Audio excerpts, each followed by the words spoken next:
Hello and welcome to another episode of Footy Fantasy, where we talk about football and FPL over a cup of tea.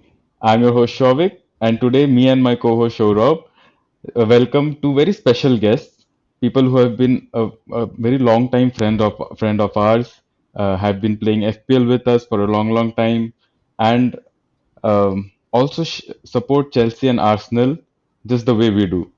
Please welcome with on the pod Shubhajit and Shovik. Shubhajit, how do you feel? Yeah, hello. First of all, hello to the viewers, and it's a great thing to be invited to such pods. So, absolutely stunning thing you and Shorab are doing. So, I loved it. I have been looking into your pods for the past few weeks now.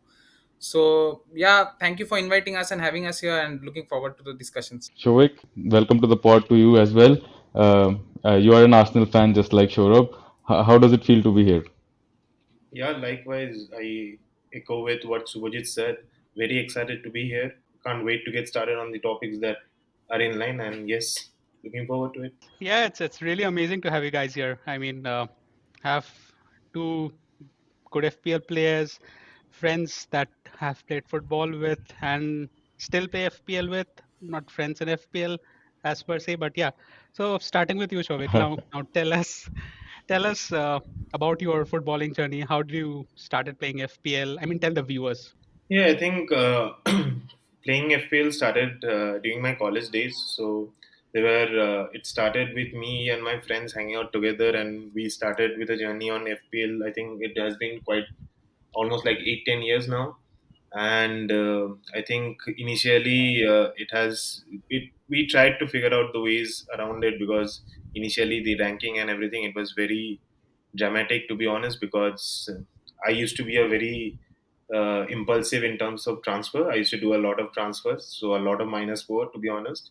But I think with time I got a knack of it, and I think it's also one of the ways to be connected to the friends who may be living in other cities like Shubhojit and you all. So this is one of the mediums that keep us connected to here.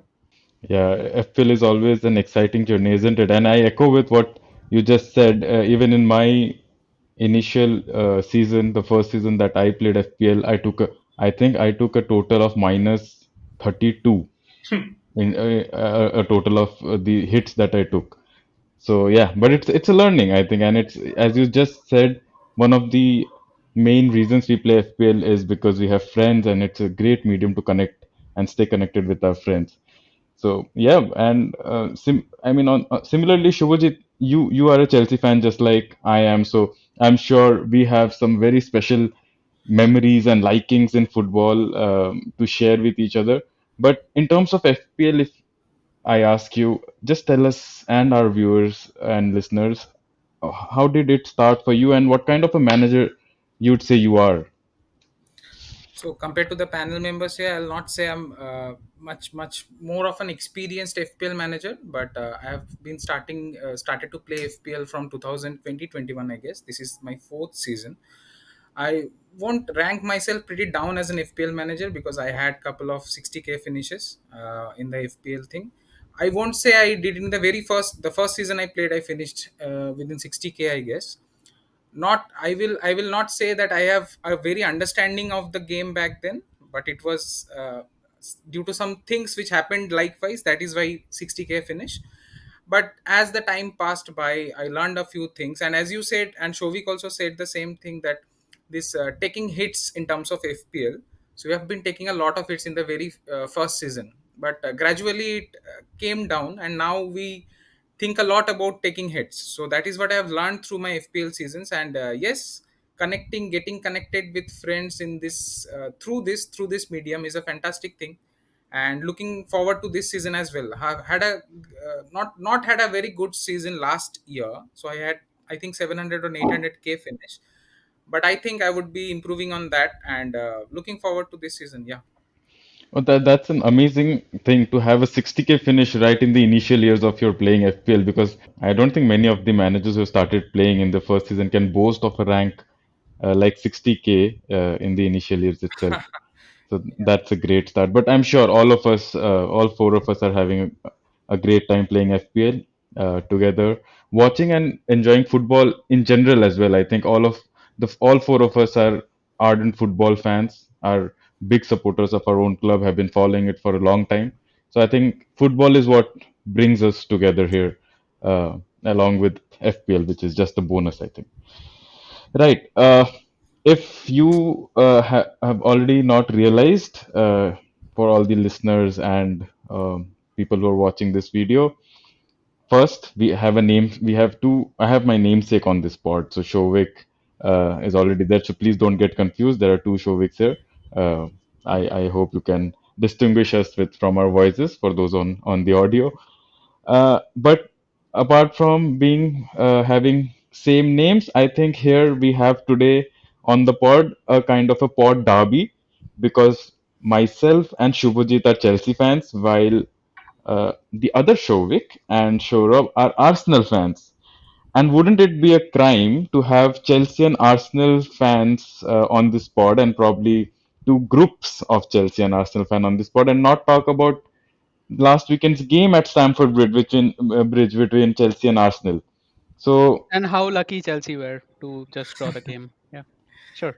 yeah, very lucky. But who's third? Remind me again.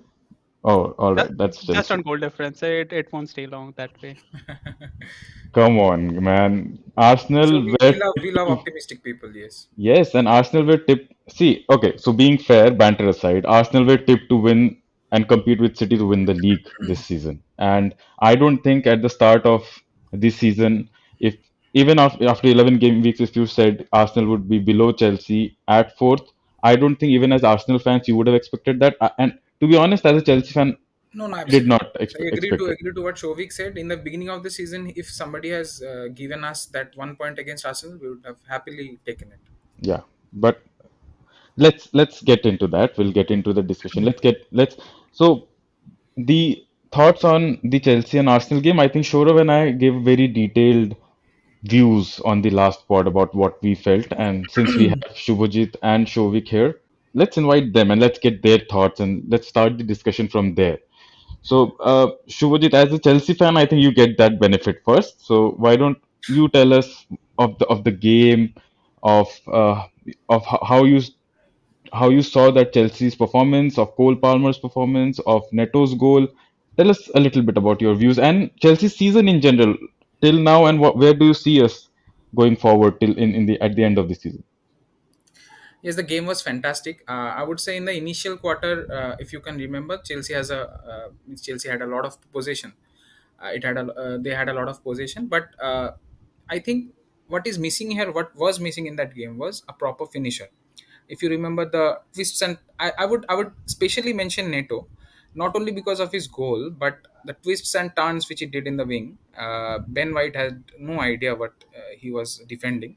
So Neto, the cross which Gusto missed, I guess. So it should have been 1-0 at that point of Yeah, time. But Gusto has missed it, and that is why Chelsea didn't get. I think Chelsea needed a proper finisher back then. The game was of.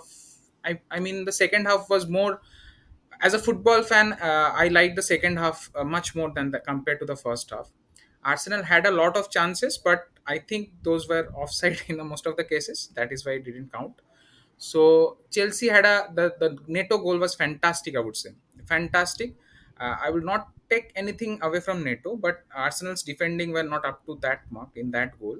But Neto's goal was fantastic. I'll mention Neto not only for that goal only, but the overall game which Neto had when Mudrik came in, and I think Madueke has gone off. Neto was playing from the right.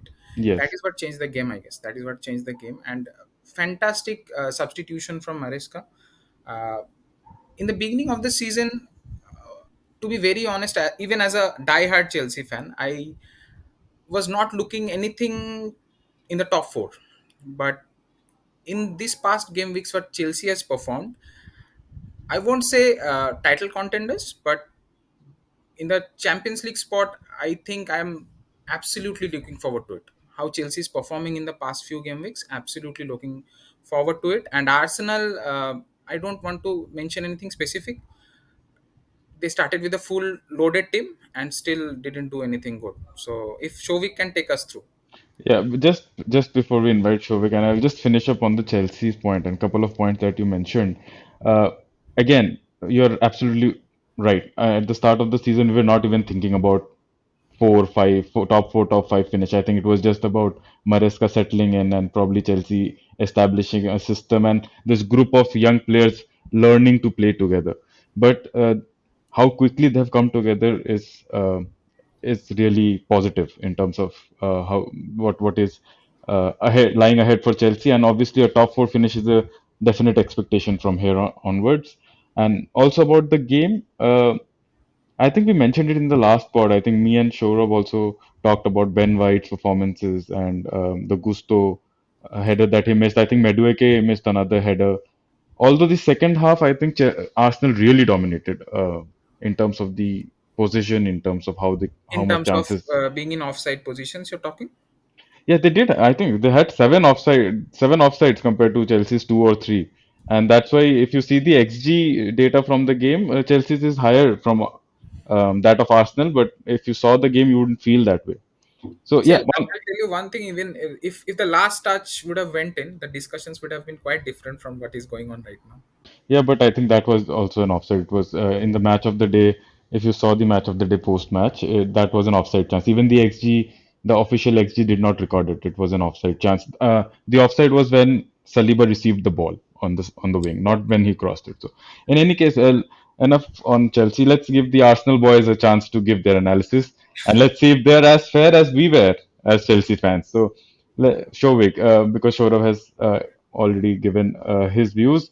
So why don't both of you give us your thoughts? Shovik, why don't you start? Yeah, sure.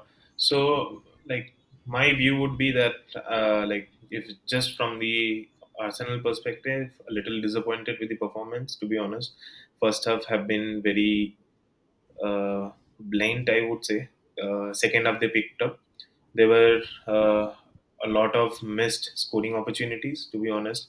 My friend over here has been emphasizing on the offside point, but I think you have to also see that there were a lot of scoring opportunities as well. And I think out of which few offsides, it's still fair, right? And also, as he mentioned, so on the defense, yes, there was a lot of defensive error, I would say. Again, as Subhajit mentioned, so not taking away much from Neto for such a beautiful goal, but I think for a player like Neto, you can't give him much space to have a screamer like that. So yeah, I would agree to the fact that there were a lot of defensive goof up, but yeah, I also would like to give Arteta a benefit of doubt because there has been a lot of ups and downs in terms of injury, in terms of vicious VAR decisions that has led to a lot of upsets, to be honest. Because when you have such a team which is trying to compete for a Premier League finisher, I would say that this decisions like this, which is a little harsh in my point of view, obviously have its effects. And I think we having a lot of injuries lately has also been affecting it quite much. And yeah, that's about it. A little disappointed, but looking forward for a better uh, better results. And one thing for Chelsea, hope we also had budget like you guys so that we can add a squad strength of 70, but unfortunately we don't. So yeah, I have to live with it. Oh, that was coming. That was coming. Chelsea squad is the only thing the rivals can talk about, right? But it doesn't, you know, you can take that criticism if they're playing, if the squad is playing well, you can live with it. Why isn't it? Vicious referee decisions you say, which I would partially agree with because you can't say the decisions were against the law, but they were too much uh, adhered to the letter of the law. And I think the problem is not the decisions given to Arsenal, but the problem is consistency throughout the Premier League. And the problem with Arsenal fans that I mean the real pain of Arsenal fans, if I'm not wrong, is if we are getting these red cards, the other team should also get red cards. I mean the Declan Rice red card. I think Joao Pedro kicked the ball away in the same game. Saliba red card again. You would say the next day Tosin fouled Jota and didn't get a red card. similar tackle.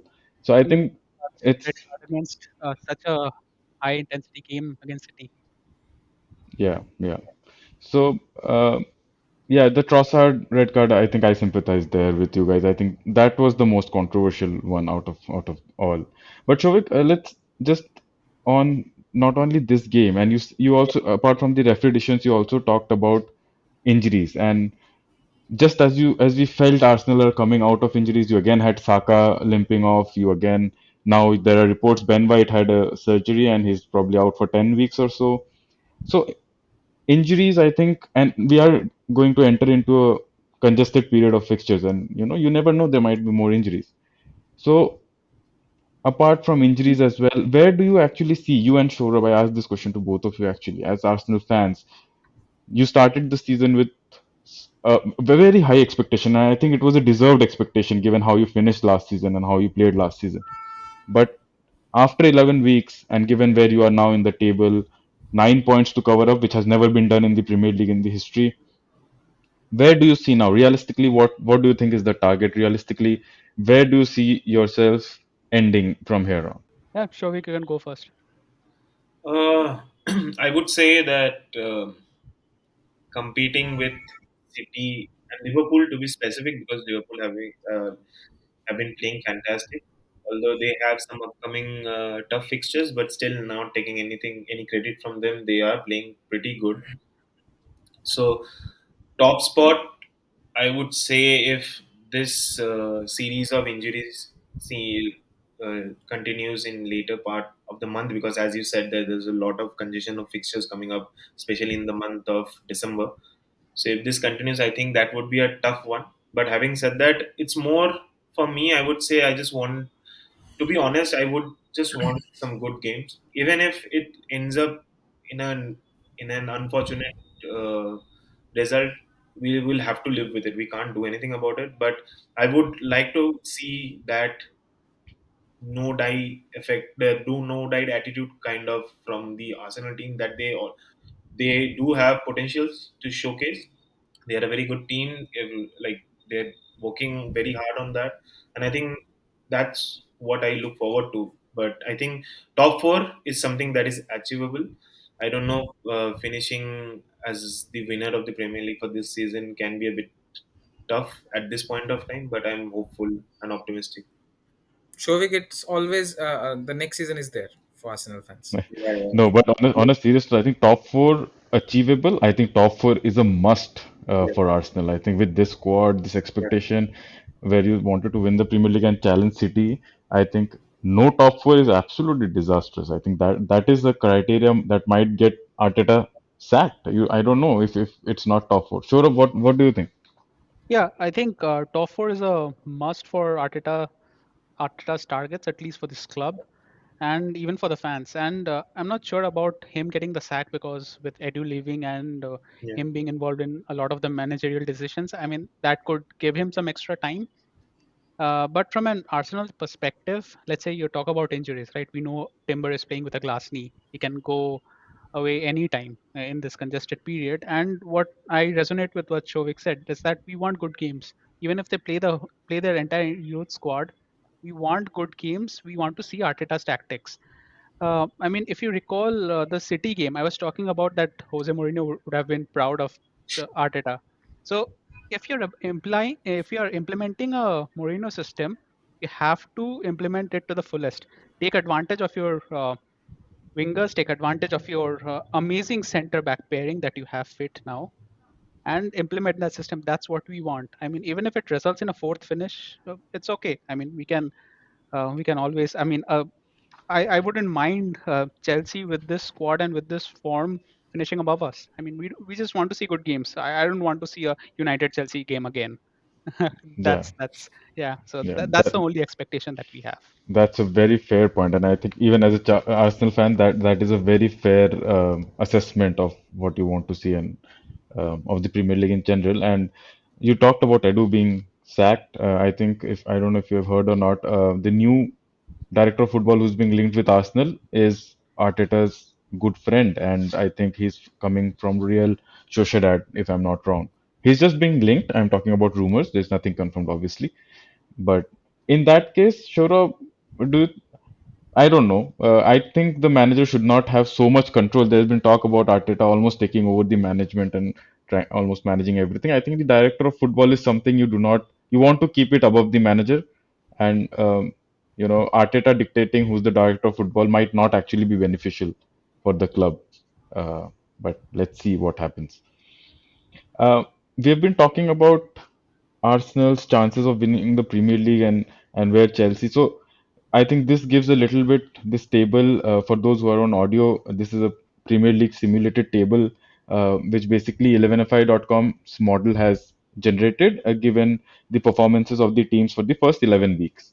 So it obviously it projects Liverpool as the number one team, followed by Man City, very closely by Man City. So Liverpool is projected to score about 82 points with Man City on 81, followed by Arsenal, a fair way behind, you would say, 77, and then Chelsea quite a way behind on 65, but firmly on fourth. So again, I think the models also agree that Chelsea is now firmly the favorites for a top four finish, while Arsenal and I think Liverpool and Man City are projected as the clear favorites for the title race. And this is why we have this discussion that, how realistic is it for Arsenal? Do you think Shurab Uh, and Shovik both I are, I kind of I mean, sorry to cut you off. So there's something weird that stands out from the simulation. Is this is practically based off the last season, and if you see certain trends like Man City's goals for and Arsenal's goals against, it's very high, and Arsenal's CS capability is very high as well. So this is not the scenario that's happening this season. We see Man City is not scoring goals and Arsenal is conceding a lot. So yeah. this will change if it's simulated again, and I think I'll put Chelsea's odds a little too close to the top four But because yeah, this is modeled after game week 11, Shurab. So all those, I think this is what the models are projected. So obviously but this they will take change. historical data into Yes, consideration a definitely. lot. So this Yeah. is just a, I mean, just a prediction of the model. Obviously, this is nowhere near saying that this is how it will finish, just how a model But is projecting. United at 10th is really funny. Oh, I was going to bring that I up. mean, good thing we don't have a United fan here. And Shivajit, also, anything stands out for you? yeah, and I I think think the only thing that stands, yes, Shovik, please continue. I'll then take over. yeah, sorry. So I think that I also resonate with what Saurabh said, that I know that this is a simulation based on the pure data set that's available as of now, but I think there can be a lot of changes because the way teams like Nottingham, Brighton, Aston Villa is performing, if they can hold on to that spree, I think that would be pretty effective on a long run, and I think that can change the top four from into a very different perspective altogether. But yeah, having said that, from Arsenal perspective, I think as sort of said that we have been considering pretty less, and I see that there can be huge potential for us to make it to top four. Again, as I reiterated that, like finishing number one can be difficult, but yeah, I think I'm very hopeful based on whatever the past, even the last 11 games have been. With just barring the hiccups, I am still hopeful for the top four. Definitely. Shivajit, you were making a point. Yeah, I just wanted to talk about. We have talked a lot about Arsenal and Chelsea and City, but I just wanted to make a point about Spurs. So Spurs finishing about sixth, above Brighton and Villa. I think they need to overperform. Currently, how they are performing, I don't think they'll be finishing above Brighton and Villa. Last season, I think they overperformed, and this season, as of now, how they are performing, I don't think they're going to be in the Conference League as well. So that is the only point I wanted to make. And as Shovik said, that the teams like Forest and Villa, the way they are performing, I think the current scenario, the current simulation, what have been shown over here, I think things are going to change. Things are going to change, and Brighton also is a team I think should perform well and should finish above Spurs at least. I think, and I don't think Spurs will be finishing in the top six this season. Yeah, I think even if you see the league table right now, I think from number three, that is Chelsea, right up to I think number 13. The difference is only 4 points, so that is basically just a win and a draw here and there. So I think the competition from fifth to this 12th, 13th, 14th, this just mid-table or just below the top, outside the top 10. This space is going to be congested this year because a lot of teams which we would expect to finish below 10th, teams like again Forest and all those you mentioned, they're competing pretty hard. Even Bournemouth, you can see here, is projected at ninth. So, and Man And United, this, yeah, sure, sure. Last point, just yeah, the point about Man United before I move on to you. Man United here is projected as 10th. This would certainly have the Ten Hag hangover into it. But with Amorim coming in and the new manager bounce, I'm sure Man United would be a dark horse to look out for, because the season is just what, 11 game weeks old, and if they go on a run, they can make a late surge into the top four, top five, top six conversation because again, as I said, just 4 points. Sure, you were saying something. yeah, and I mean, like something Shubhajit pointed out that teams like this mid-table teams like Bournemouth, Fulham, and Nottingham Forest, they are really predicted to do well, and they're also performing well because they have secured those 3 points from important teams against Arsenal, against City, uh, Nottingham Forest against Liverpool, and Fulham beating each and every team they come across. I think yeah, it like you said, it will be a very congested uh, mid-table, and yeah, it's a good season. Yeah, good season. That is for sure. In terms of football, as football fans, I think it's a very interesting season. And that is what you want from the Premier League. It is the best league. This is the reason why it is called as the best league. Right. Then on that note, let's dive into the first segment of our pod, which was the main focus for today, and that is the upcoming fixture congestion over the festive period, where we suddenly, even in terms of FPL, if we see, we catapult from game week 12 to game week 19 suddenly in the space of about less than 40 days. So that is, if you see, that's a deadline every less than 5 days, a deadline in less than 5 days.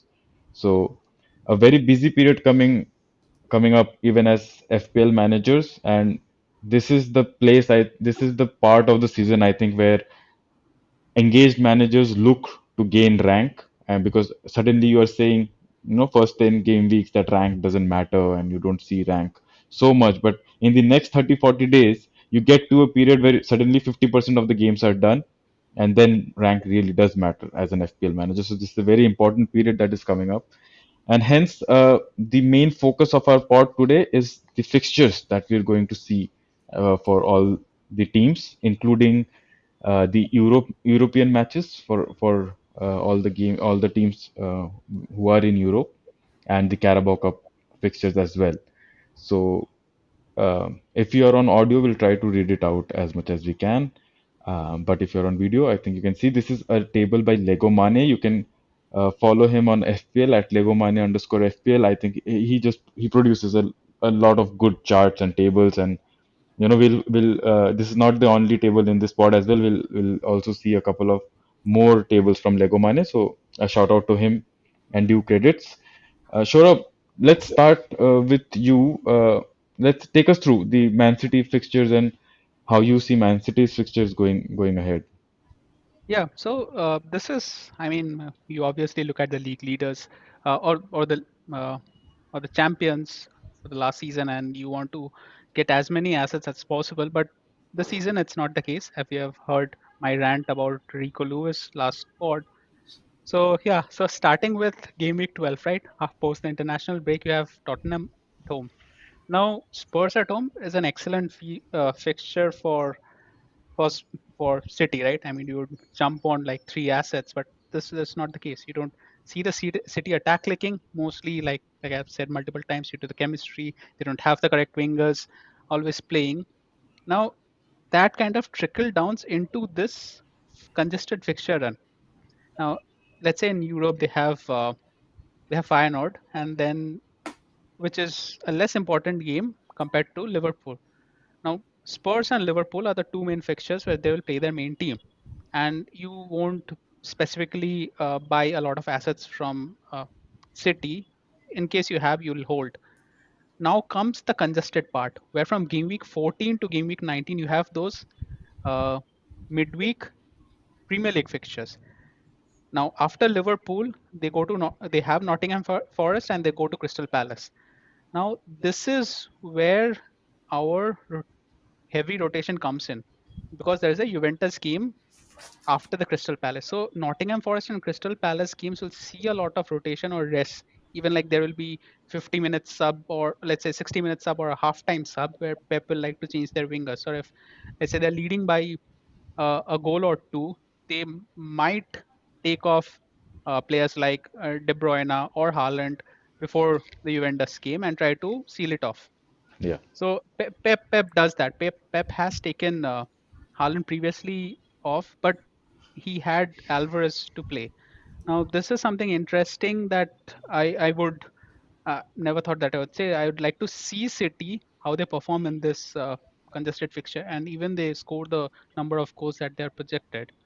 Yeah, I think City is a team where you see a lot of rotation, and I think except for Haaland and maybe you can say Guardiola, it's difficult to say pick out an asset who will continuously pay. Given even Phil Foden's form does not inspire confidence that he's going to start every game. Given De Bruyne is also back, and De Bruyne being back from a lengthy injury. Similarly, if they get their wingers back in Grealish, Doku, they'll all be coming back from an injury. So I think yes, you're absolutely right there. I think with City there will be a lot of rotation, and I don't think apart from Guardiola, Ederson, and Haaland in terms of FPL, there's anybody you can say is nailed on to start and FPL relevant. I'm not considering Kovacic and their defensive mids. Yeah. And So the yeah, and the worst part is the easier games like Nottingham Forest and Crystal Palace are sandwiched between two tough fixtures like Liverpool and Juventus. And Everton, Leicester are just after the United and Aston Villa away. So the places where they need to rest their important players, they will rest. So that's where the city congestion affects us more in terms of FPL than we think. yeah, and I don't think Rico Lewis can be. You can say Rico Lewis is a guaranteed starter either in this period. I mean, even if he starts every game, would I play him? No, I think so. Do you have him in your team, Shubhajit? I don't, thankfully, no. I don't. Shiv Rico Lewis, I don't have in my team, and I never wanted him to be because he was always a rotation risk. Yeah, although he started most of the matches, I guess, but still, I wouldn't have gone to Rico Lewis in that price range. I think players who are nailed on for 90 minutes. I have Mikolenko in my team, 8 now in my team. I think with that price range, we have far more better options than that of Rico Lewis. And moreover, the City thing, the clean sheet thing, City are not keeping clean sheets. So that is what I think that Ricolo is not a very good asset to have. Yeah, I completely agree, and he has not returned at all. So I don't see any appeal in Rico Lewis going into this congested period. So yeah, if you have him, if you want to hold him, fine. But I don't see anybody buying Rico Lewis right now. There's no point there. And with the fixtures coming up, you're not even looking at clean sheet odds. And given how Man City are defending, so I don't think there's any clean sheet potential there either. Sure, Shovik, why don't you take us through the Arsenal fixtures and what you made of it? You have already mentioned about the injuries. We have heard about Ben White. So the squad is already running thin. Saka again, a hamstring injury, coming back from an injury in a very important time. Take us through the fixtures and the assets you think are absolutely nailed and relevant. Yeah, sure. So for me, I think the upcoming fixtures from now is relatively easier compared to the last few weeks, I would say, because we have Nottingham in game week 12. Although taking away nothing from their impressive performance recently, but still, I would say that it's still some. I would say it would consider as a easy fixture. Nevertheless, I think more from 12 to 19. If I see, I would say that there are few. fixtures which I would like to highlight, like the one with United, like as you mentioned earlier. So with the new manager coming in, United can be can turn around their form, and it can be a bit tricky one in game week 14. But I think other than that, if if going forward they don't have any further injuries, and with also Saka and Odegaard coming back, I think they can be pretty good. And I also foresee that we can have a couple of clean sheets going forward. So yeah, definitely would recommend at least one defender from Arsenal, given the fixtures coming up. And obviously, I think we all would require Saka coming in, given the fixtures sooner or later. So I think, yeah, I would definitely go for a Saka sooner. So Saka, I have two questions, and I'll put it out there for both of you, Shourav and Shovik, and both of you can maybe shed some light on it. Saka, after just if he, given his hamstring injury is a little concerning. We don't know anything about it. How you know if it was serious or not. But given this hamstring injury suddenly to Saka, do you think there is a risk of Saka not being that nailed or maybe taken off at about 60, 70, 80-minute mark?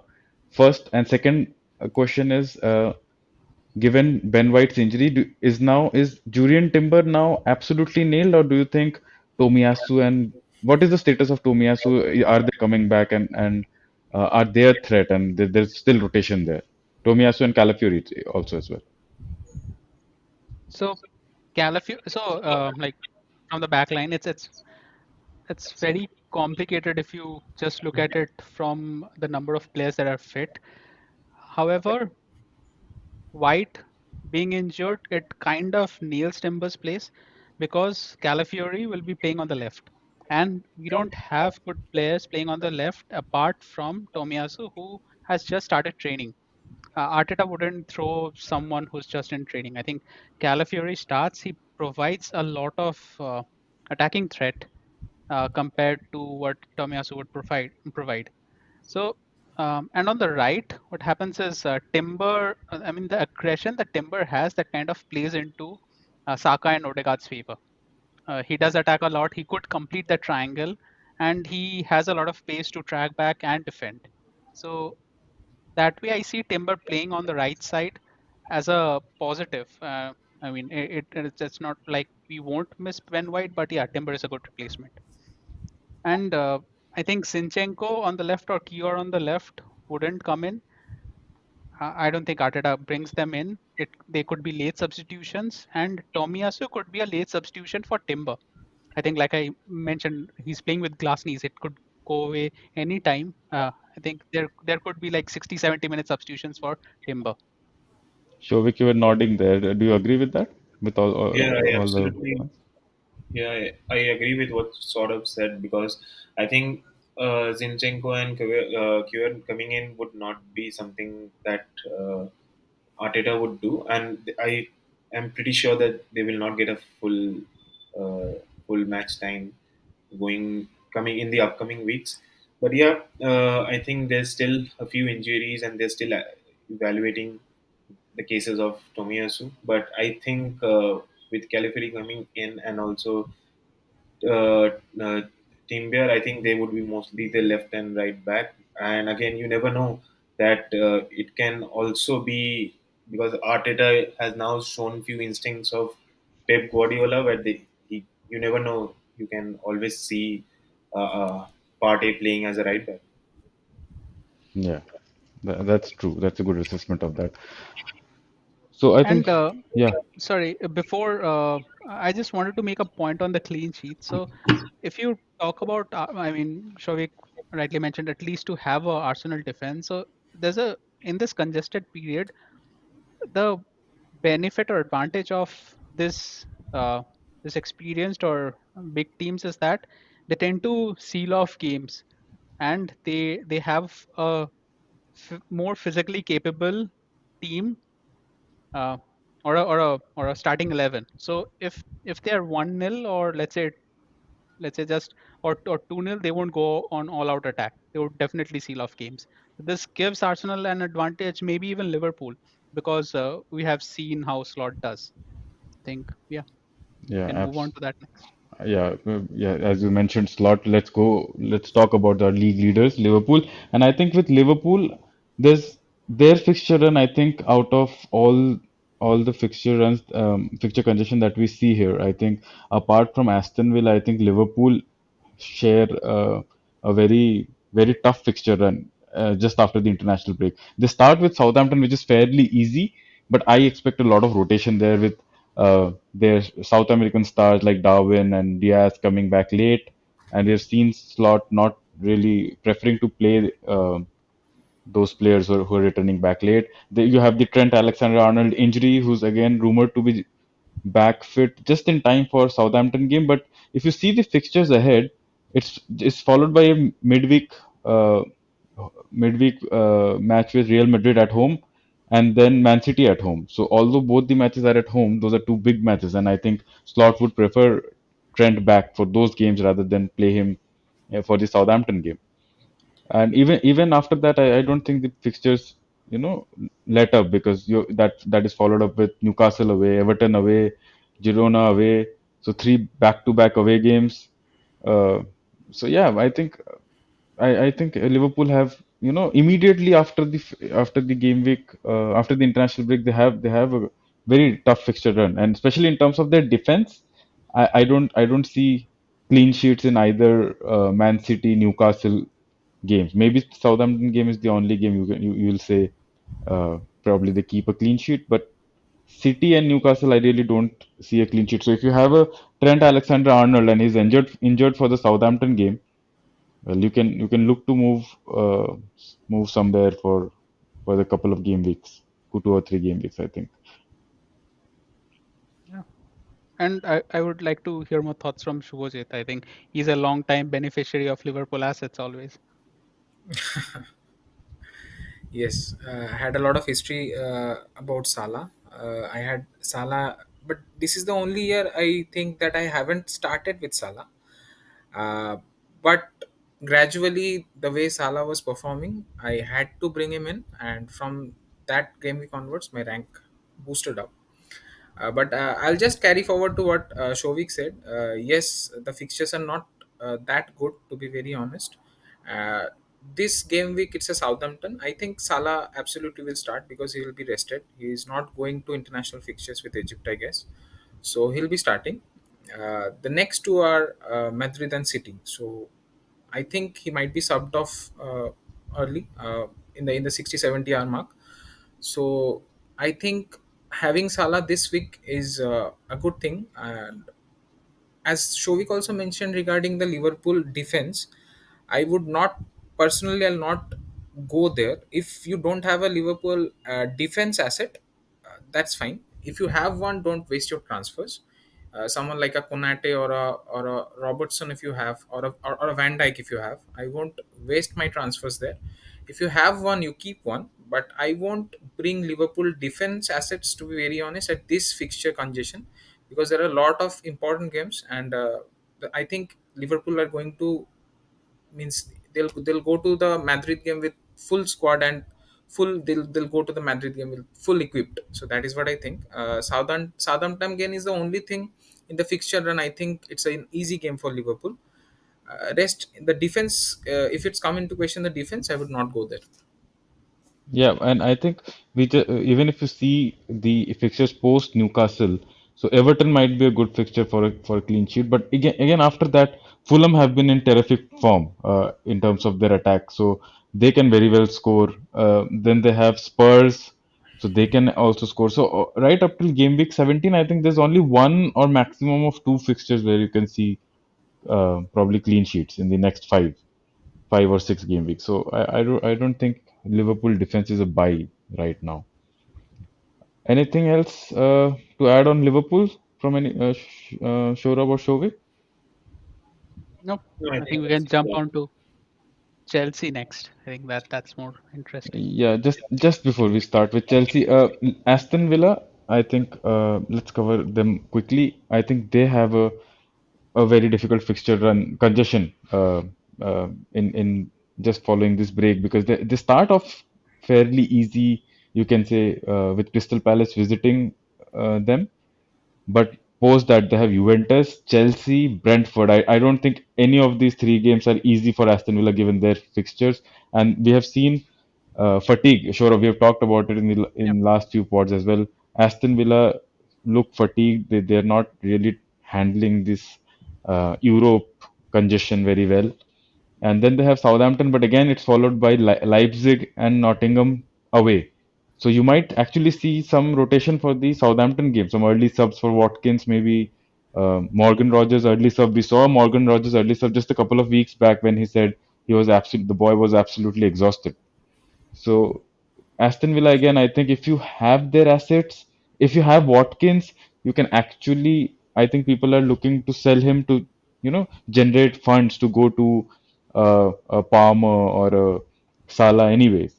So I think Aston Villa assets, would you say they are a sell or they're a hold? Sure, you have Luca Dean. Your thoughts on that?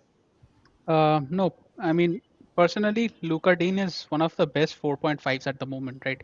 He's kind of an attacking wing back that we would expect.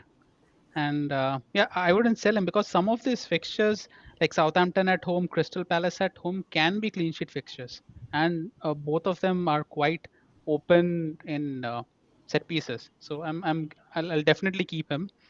From a Roger standpoint, I mean, currently he's the only 5.0 midfielder who has been delivering quite consistently. And if you have another option, like if you want to go, let's say Rutter or Semenyo, you can go. But yeah, I think I Ro- wouldn't waste a transfer on it. Rogers, I think, is the best enabler in the game. There is no better enabler than Rogers. And Shovik, the you thing have is, any he's thoughts on getting that? chances as well. That's the main thing. Yeah. Shovik, you have any thoughts on that? On the Aston Villa? Yeah, I think As- if I just see the last 11 games for Aston Villa, I think undoubtedly the only one performing is Rogers. Others are very slightly deviating, like there have been an up and down for even Watkins scoring here and there, but like consistently, I think the one player who's actually showing some returns as well as showing some exceptional football and consistency is Rogers. So from my perspective, I would only focus on Rogers if required, but other than that, I would not bring in anyone from Aston Villa at this point. So yeah, I think we all agree that Rogers and Dini are easy holds because simply because they give a lot of value for your money. Yes, Yeah. absolutely. If you have Rogers, we will not waste a transfer on him. But if you are on a wild card, personally, I think that Semenyo has a more clear horizon in front of him. So Rogers has a minute substitution threat. So I think that minutes are not confirmed because they have a lot of fixture congestion for Aston Villa because they'll be playing UCL games as well. Compared to that, as Shorab mentioned, that I think Semenyo has a more clear horizon in front of him. So I think if I'm going on a wild card, I'll go for Semenyo, to be very honest. Definitely. A wild card is a different horizon and you can actually move around with your team. So yeah, on a wild card, Semenyo is a very good shout. Very good shout.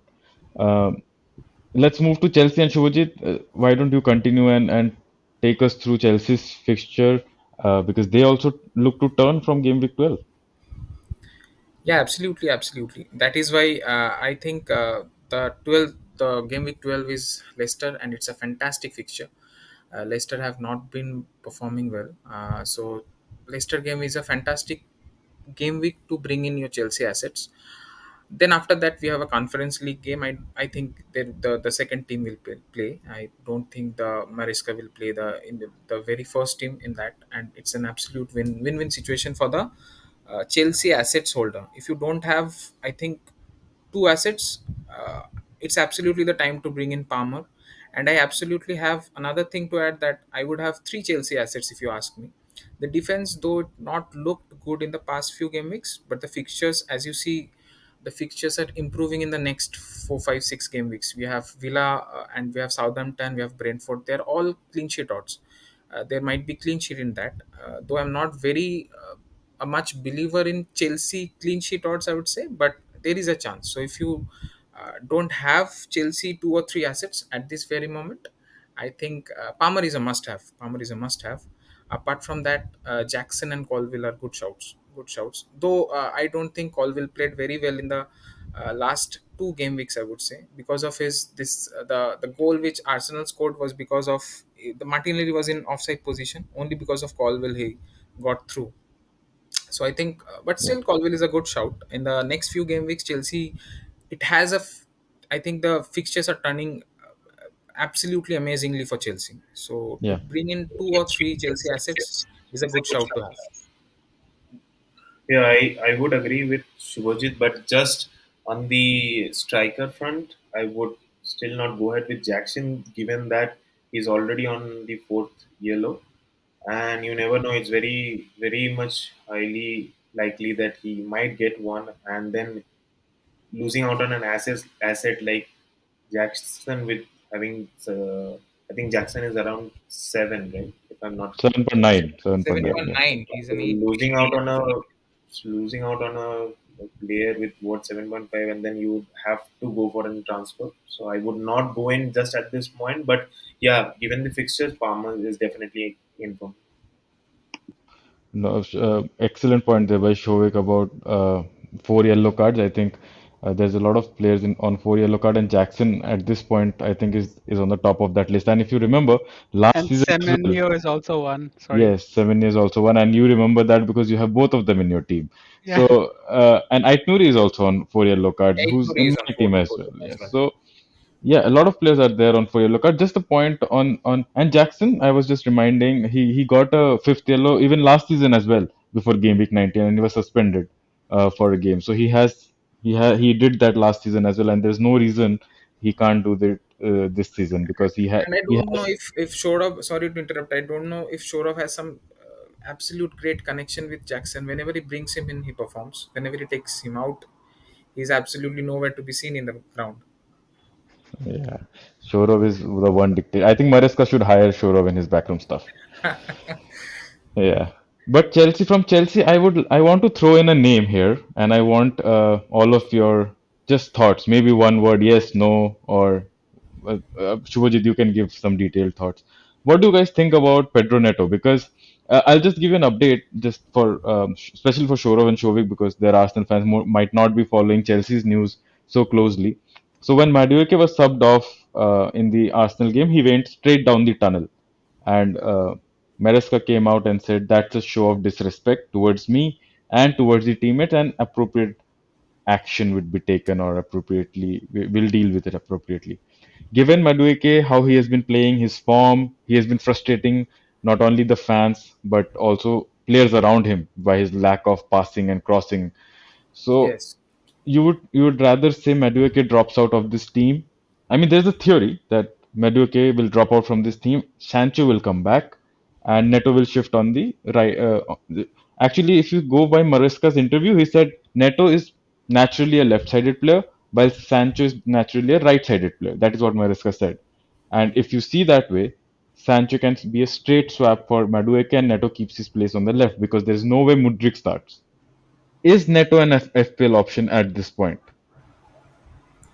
No, I think yes, you have pointed. You're bang on with that because Neto can start left, and if I think Madueke has also given some statements regarding him going to the restroom and something like that, if I'm not wrong. So I think things, even if they are sorted between Mariska and Madueke, I think if Pedro Neto starts in the left, Sancho at the right is the correct combination, and it's a fantastic combination to have. Given that Neto cuts in, and the twists and turns he does is fantastic. He absolutely, the defense has no idea.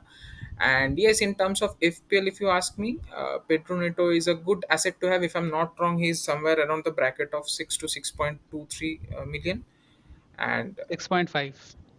6.5 is a fantastic No, deal. He Neto is dropped. 6.2. Neto is 6.2. Yeah, he dropped. 6.2, yeah, It's a 6.2 fantastic value for million. money. Yes, absolutely, and he can be a substitute for Palmer as well, provided that Palmer, the way he's performing in the last few game weeks, Neto is a fantastic shout out from my side. Yeah, Shovik, but any? he's Yeah, sure, please, yeah, sure. yeah, but he's competing. I mean, when you bring a third Chelsea asset. He's competing with your Jackson, and he's also competing with your 5.5 or a 6 million mid spot, which we are talking about either a Semenyo or Rodgers. So it's a matter of your team structure that comes more into play rather than the player. I mean, as a player, he's fantastic. I mean, there's Definitely, no doubt about it. Yeah. definitely. Shovik, your thoughts, please. Yeah, I think at this point in time, I like in terms of the performance wise, I would say that he's really playing well. And given the upcoming fixtures, I think as you rightly mentioned that he might play left, so there can be potential assist or goal coming up. But at this point in time, if you ask me, if I have to pick five midfielders out of the whole range of different teams, I would not go for Neto because I would say there are given that he's on the range of 6.2, 3, or 5, whatever. But Yeah. there are a lot of better options. And one name that I would like to bring in over here is that I think rather than Neto, I might go for Smith Rowe because given that the performance he is delivering in last few game weeks, and also I think for Fulham there is some easy fixtures coming up, so I it can, and what it will do is that it will also like strengthen your bench because having a player like Smith Rowe in bench is quite helpful because he can give you that return. Yeah, so absolutely, I agree with you there, Shovik, and good point that if you if because you can select only five midfielders, does Neto make top five? I don't think so. But we can conclude it by saying I think all of us agree if you are really looking for a differential and you want that differential from that Chelsea team, and you want that third asset from that Chelsea team as an attacker, only then I think you go for Neto. If you're fixated on having uh, Chelsea attacker and a differential, and you're chasing ranks, maybe Neto. But yeah, obviously, does he make the top five midfielders in your team? That's a very good question. Um, so I think Chelsea, just to finish off on Chelsea, I don't think Chelsea would be one of the teams in Europe least affected by this fixture congestion from the European games, as Shubhajit mentioned, because Chelsea is playing their second team basically. So most of the assets are not really playing the Europe games. The only midweek fixture I think is the game week 14 fixture where people like Reece James and Colville even maybe, because if you remember, Maresca said Colville is not in the Europa Conference squad because he can only play once a week, and that's how we are managing him. And he said the same thing for Reece James. So game week 14 is somewhere I would be a little cautious with Colville. But apart from that, I don't think the congestion from Europe affects Chelsea assets at all. It doesn't affect Palmer at all, Cole Palmer. So I think for this fixture run, he's one of the top premiums to hold in your team. Let's move from Chelsea and let's quickly cover Man United because obviously new manager, more not so much their fixture congestion because again Europa League and the teams are not that not that threatening with all due respect. But they have some good fixtures coming up. New manager bounce, and from that point of view, let's talk about their assets. And do you guys think Man United at this point should we invest already, or do you think you should wait and see how actually Amorim sets up? Who are the starters? Who are the wing backs? Because it's been said he prefers the 3-4-2-1, where he has two number 10s and his wing backs are fairly advanced. And they play asymmetrical. If you see Sporting play, they had one of the wing backs who was much more attacking than the other one. So is it a wait and watch, or do you already get in a Hoyland or a Bruno and or some of the defensive assets? What are your thoughts? Yeah, so I mean, there's something I talked about the United attack that last week was the one that you should go for it, and that did benefit a lot of people who went for Bruno or Garnacho. Even though Garnacho was benched, he came on and scored. So going for a United attack, someone like a Bruno is definitely not a bad option at all. But I wouldn't go near the defense or the midfield. I mean, certain players like Mazraoui or Dallo can play in a different system, and I don't know how they play. If Amarim plays a back three, is the back are the three center backs good enough? or will they concede tons of chances? That's something you have to wait for. Shoji, do you agree with that? Yeah, yeah, absolutely. I was just about to say this, that Man United forwards are something which we can look for, but defense is not something I'll go for. And we I think that the United assets in the next 3 game weeks, the fixtures turn as well for United. So again, there are I think a few tougher fixtures in terms of Arsenal and City are there. So I don't think United assets performing pretty well in that fixtures. Attacks is fine. Bruno is the talisman of the team, so he can perform.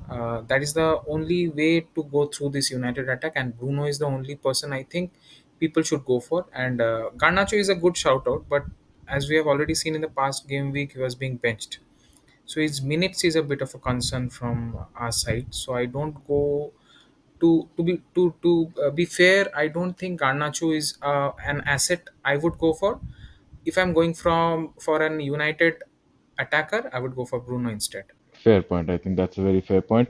Uh, I think we've covered all the teams that are in Europe, and apart from Europe, I think we don't have much to talk about. I don't think anybody is going for West Ham or Crystal Palace assets, or for that matter, even Leicester, Ipswich, or Southampton. So we'll just for this pod, we'll just skip those teams. Yeah, But just a relevant team, which is Newcastle. I think yeah, they're not yeah, in Europe, but their fixtures yeah, matter. Yeah. yeah. So apart from teams that are in Europe, I think the ones to discuss are Newcastle, Brighton, and Wolves. I think these three have the best fixtures. Even Bournemouth, uh, uh, but we already have Semenyo as a pick from there. I think apart from Semenyo and maybe Van Nilsson, I don't think there's much to discuss in terms of picks from Bournemouth. But yeah, we have conversations about Newcastle, Brighton, and Wolves. But before we start with these three teams, just something that Shovik mentioned just now about Emil Smith Rowe and also the Fulham assets. You have Raul and everybody. Shovik, you just mentioned, that maybe people would be looking at Smith Rowe or may already be having Smith Rowe. But if you see their fixtures, apart from the Wolves fixture this week, if you see their fixture in the next after this fixture in the next four, they play Spurs away, Brighton at home, Arsenal at home, and Liverpool away. I think that's a very difficult fixture run for both their defense and their attackers. Don't you think so? No, I think I agree to what you said, but what my perspective would be for Smith Rowe is that he's a good option for your sub. Reason being that if you go for any striker like even Nelson or Joao Pedro, because they are going. I feel that they are playing well and they are going to give you some returns in near future. But if you see Fulham's fixture in contrast to other teams like Bournemouth or Brighton or maybe even Newcastle, to be honest, I think in some way they complement each other. Wherein wherever they have hard fixtures, you can bring in Fulham players because they have easy fixtures. So I think from a rotation point of view, I think Smith Rowe can actually be an asset. Yeah, that's a good point. Yeah, fair enough. So, Saurabh, as you said, Newcastle is a team to discuss, and I think Brighton and Wolves deserve some discussion as well. And for that discussion, let's go to the next chart that we have, which is the hop on hop off matrix, because it these are the teams I feel Newcastle, Brighton, and Wolves are teams which are not really forming the core of your team, but actually forming the fringes of your team. You might look at a Brighton defender to probably rotate well in the upcoming fixtures with some other defenders, or maybe a João Pedro who can rotate with your eighth attacker, or if you have João Pedro as your eighth attacker, rotate with your seventh attacker somewhere. Maybe a Semenyo, a Rogers somewhere. So let's look at this chart and let's discuss their fixtures. Newcastle obviously have a good run of fixtures and they've just hit form at the right time. Do you think you're looking at Isak in this fixture congestion period given his injury records? Yeah, Isak is not injured at the moment, right? I mean, he's playing. He has played close to 90 minutes every game after he came back from injury. And the thing with Isak is he kind of dictates that attack, and he's on penalties. So new another thing is the whole team clicking. Like we talked about Tonali, Bruno Guimaraes, and Joel Linton. Obviously, them doing well, and with Lewis Hall and Livermento, the team is so. From an attacking standpoint, even fixtures that are not highlighted here, like Liverpool and Aston Villa at home, can be good for their attackers. So yeah, I mean, in short, Isak is a good option. Shubhajit, any your are you looking at Newcastle assets in for your team? Shubhajit, You're on mute. you're on mute, I think. So currently, if I think about the Newcastle assets, it's the Isak which Shodav mentioned is fantastic. Isak is a great asset to have, provided that he's on penalty as well. So it's a great thing to have.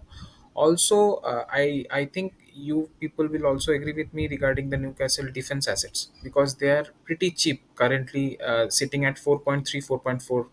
Lewis Hall and Dan Burn as well. I think he's sitting somewhere around 4.3, 4.4.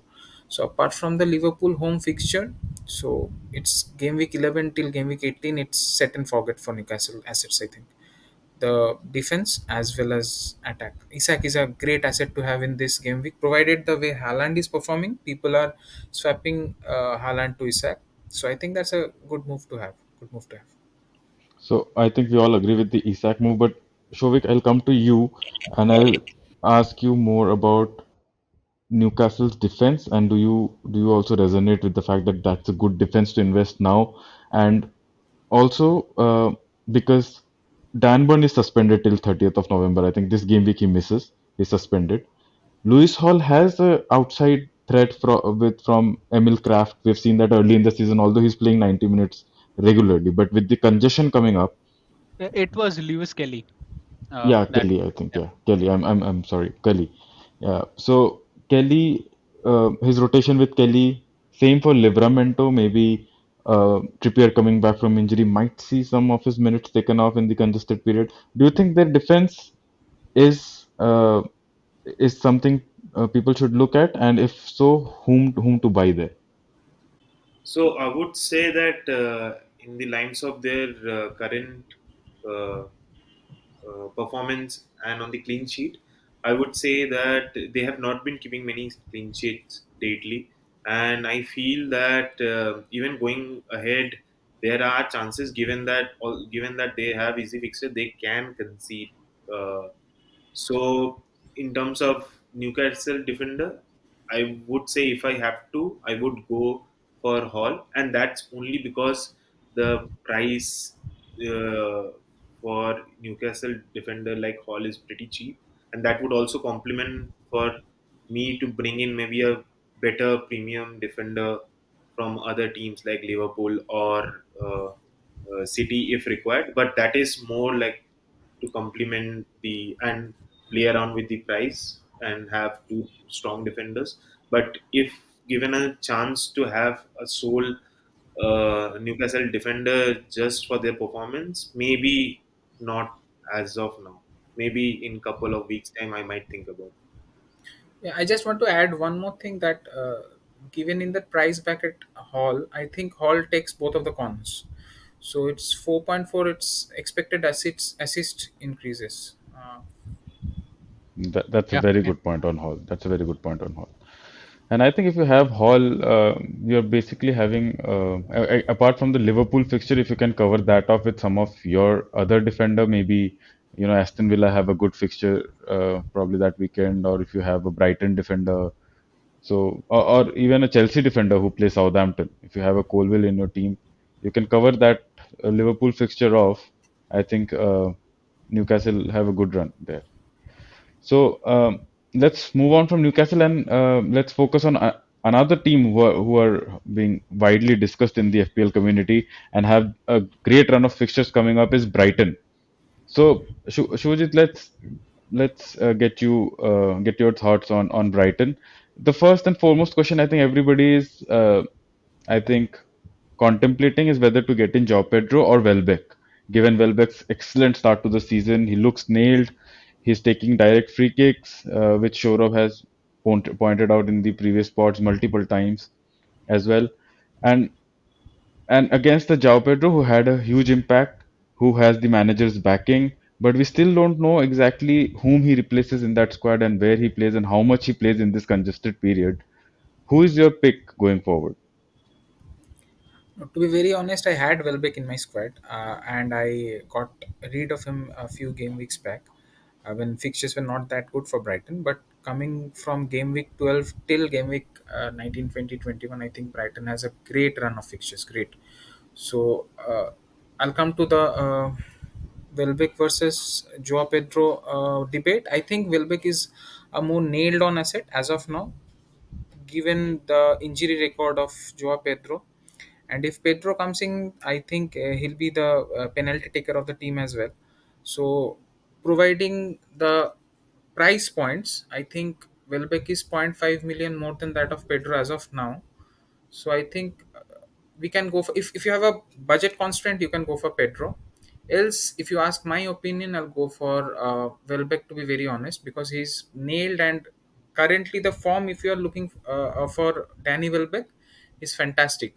The form, the current run of fixtures and the form combined, Welbeck will be a great 5.96 million uh, budget forward, to be very honest. And coming back to the Brighton fixtures, I think one of, though Brighton plays a very high line, to be very honest, the defense doesn't looks that attractive in terms of FPL, to be very honest. But Brighton fixtures are fantastic, and to have one of the Brighton assets in your defense is a pretty good thing to have, provided we have a packed November, December, and January.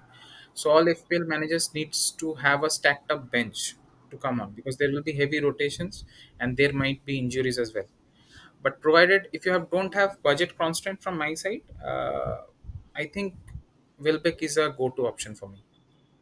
Yeah, fair point there. Welbeck looks to be more in form and gives you more nailed minutes, I think, at this point. You touched upon Brighton's defense and the high line, but if you see the last couple of games that they played against Liverpool or City, it's a massively improved defense. Sure, we criticized Brighton's high line a lot, especially the Chelsea game and a couple of games that followed after that. Do you think they've changed their approach, or has there been some kind of an improvement, because they are actually missing their key player in Dunk through an injury? So, but still they look good defensively. So, what are your thoughts there? So I don't think Brighton's defense I mean, improved massively as to how they countered, how they played against City and Liverpool. I mean, Esteban is always prone to making those errors, and they once they start attacking, they always have a high line. I mean, the defensive midfield also pushes up. That's a trend that we saw in previous seasons, like Caicedo and Bissouma. When they played CDMs, but they still bombed forward. They created those chances, took shots from outside the box. So I think that trend is still there. I would go for a Brighton defender, a cheap one if need be. But yeah, I mean, that's they do have a good fixture run. So So I think a Brighton defender, if he's your fourth, I think is the yeah, okay if you can rotate him once in a while in between, right? yeah. Uh, Shovik, just in one word, if you had to choose between Welbeck and João Pedro, I would go ahead with Joao Pedro because given that it might also act as a differential. that's a very, very fair point. But I think in a very short time since he has come back from injury and played against City, I think his ownership is already uh, uh, rising up, because he just got, I think, rose in price today or yesterday. I think No, he Joe went up Pedro in price. didn't get a price rise. He didn't yet? Oh, he's No, expected yeah, to rise. I'm sorry. He's probably expected to rise in a day or two. yeah. So, yeah. And so before we move off Brighton, there's a fact that people need to know. So Shubhajit, I think he owns Brighton for some reason, because for the past 3 seasons he has been on Brighton assets that have been absolutely blowing. I mean, things out of the park. So started with Solly March when he was in top form, scoring all the goals, double digits after double digits. We never had him, and he held them through all those hauls.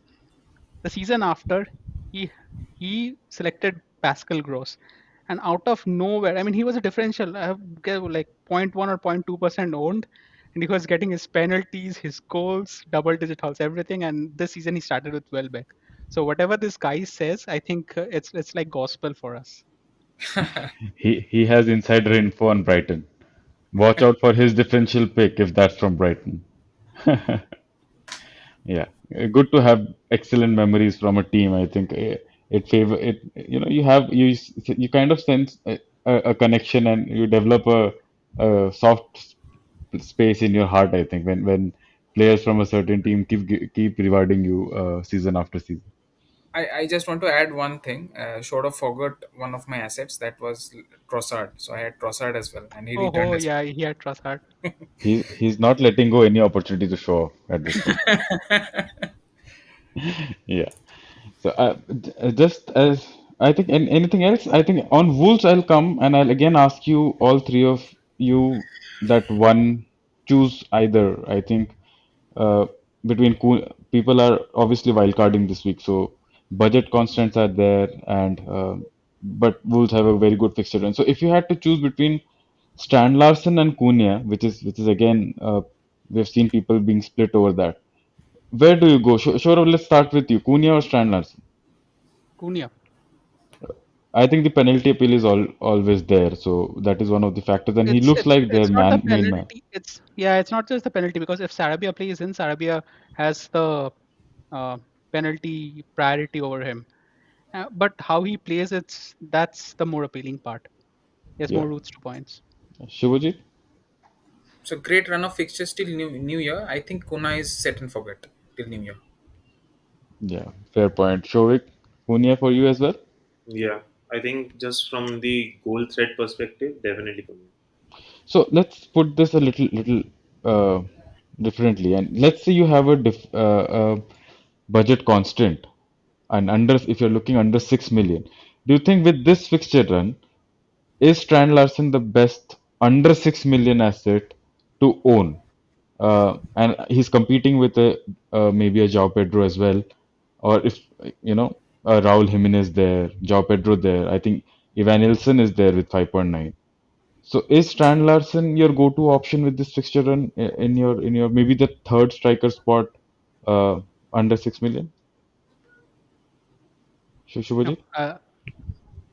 No, to be very honest, if you look closely, Wolves had not been that attacking. To be very honest, so I'd not go for Stan Larson in that price range. I would say we have better options.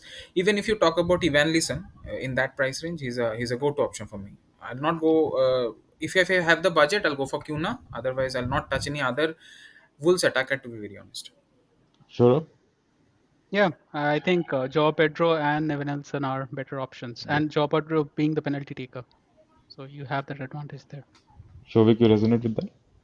Yeah, absolutely. And also given the fact that, as I mentioned earlier, that the other two options of Joao Pedro and Ivel Linson will also complement with other midfielders that you might have, wherein they might have difficult fixtures, so they can come in and also lead you to better points. Fair point. Fair point. I think that's a very good point regarding the rotation as well. Anything else from this chart that stands out to any of you, or we move ahead to the next part of? It's fine. So we Yeah, I think Brentford uh, assets. What about Brentford assets? We haven't talked about them. I think Bumo is very highly owned and is in almost everybody's team. The conversation is, I think, whether you should also bring in Visa. But the my only concern with Brentford is that if you look at their fixtures, it's Everton and Leicester next. But after that, it's their good run of fixtures, I think, started game week 6.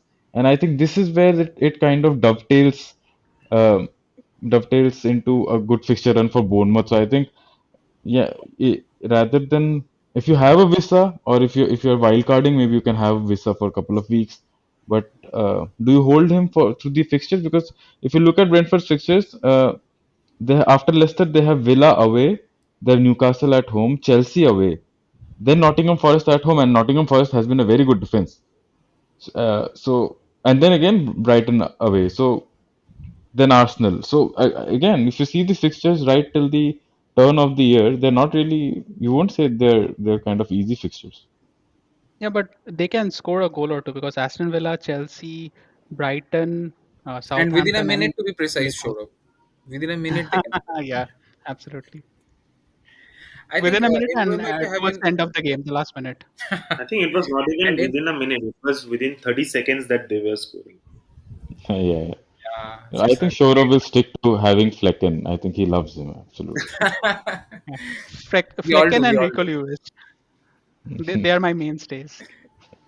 I think if you have an MBMO, so if it's a hopper for me in game week 14, where if you have two premium midfielders, I think you from MBMO you can go to the third one. I think in terms of Saka, if you want from GW 15, I think MBMO's fixtures ton. So if you have two premium midfielders, I think it's a hop off from GW 15, I guess. But only one point over here is that I would like to make is that I think going forward in this game week condition, I think it will be the game of premium midfielders, wherein the likes of Salah, Palmer, Saka, even Bruno Fernandes, to be honest. So I Yeah, think in that case, having a block of 7.5 for Buemo, I would think there can be certain cases where Visa can be a better options just to have those three or two premium midfielders who might be better options going forward.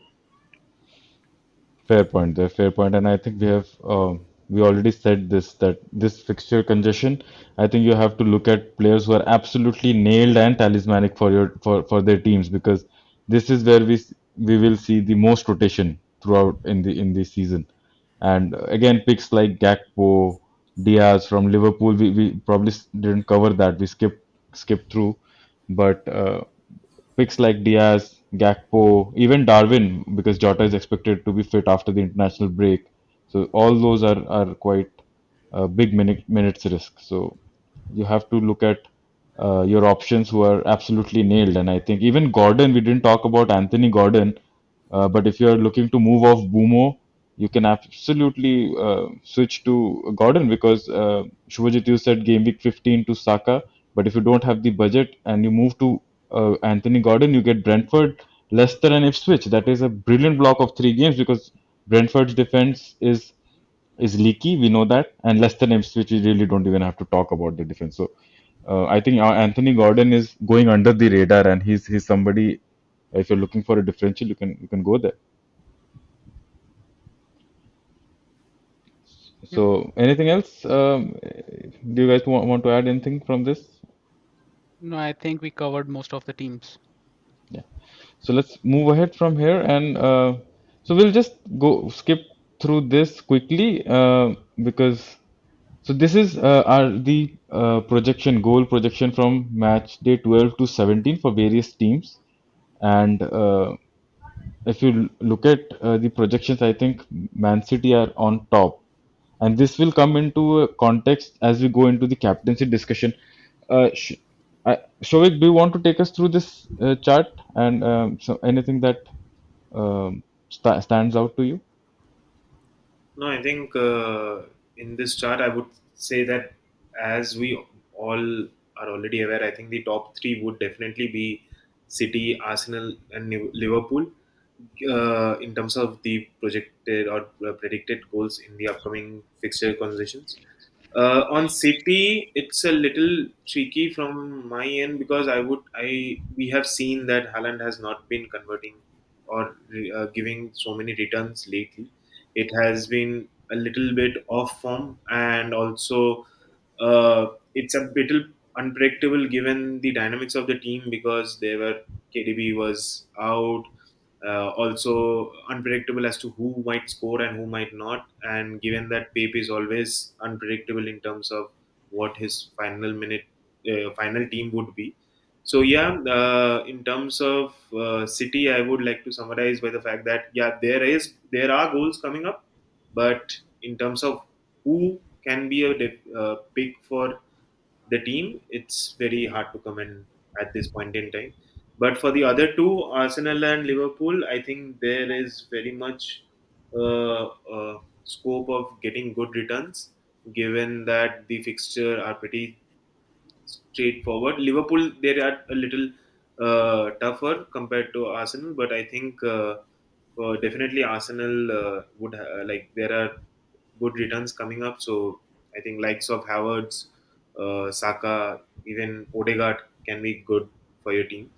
Liverpool again, I would stick to only one player, Salah, because Salah has been performing exceptionally this year, very consistent. And I didn't had Salah from the start of the season, and that did led me to regret it in at a later end where I had to bring in. So I think yeah, I think it's very much that there is good return coming in from him. Yeah, and you're absolutely right. And I think our only regret, or in terms of FPL, the problem with Liverpool is that although they're so attacking and playing so well, you really don't have an option in their attack apart from Salah, because you just can't nail down any other attacking player. Yeah, This has been the case for the last 5 years. Yeah, and that is the issue with them. If you can find one more good player from that team who's starting regularly, I think that would suddenly become one of the most valued players in the FPL world. So I think my thoughts on this chart is just how you read it. It is I think, man, you see the projected goals for the next 6 game weeks, and then you see who takes the lion's share of those goals uh, from those teams, and I think that helps you decide which kind of players to bring in and whom to captain and not. Uh, for example, Man City's goals primarily come from Haaland because he's their main scorer.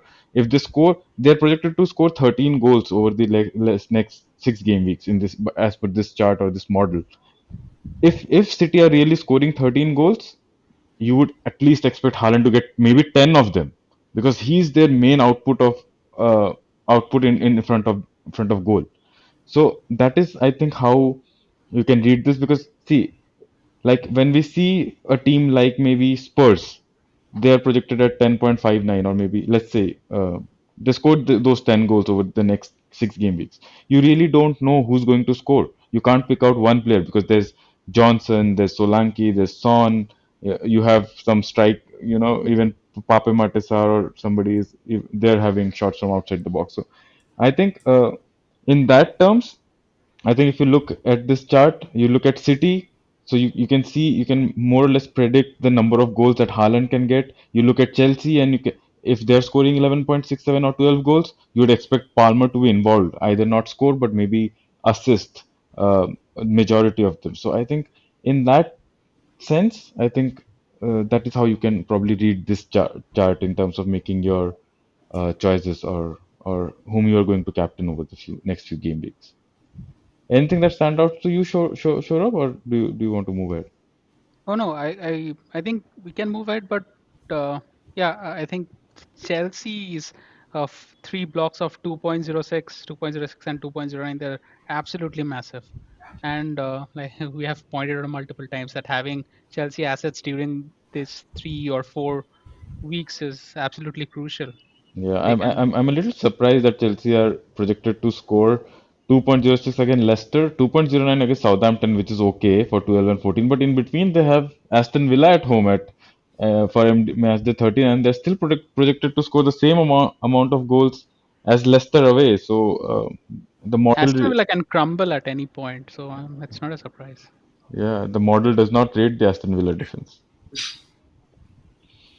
Right, so we'll move ahead from this, and this is similar chart for clean sheet odds, but I think we can just move ahead, and because this is really nothing that stands out here, because we all know Arsenal, although they're conceding, are still the best defense in the league. So nothing much, I think, to discuss here, and we can probably move ahead and let's discuss the more important part, because again, one of the things that we are going to cover in this pod is a wildcard 12 draft.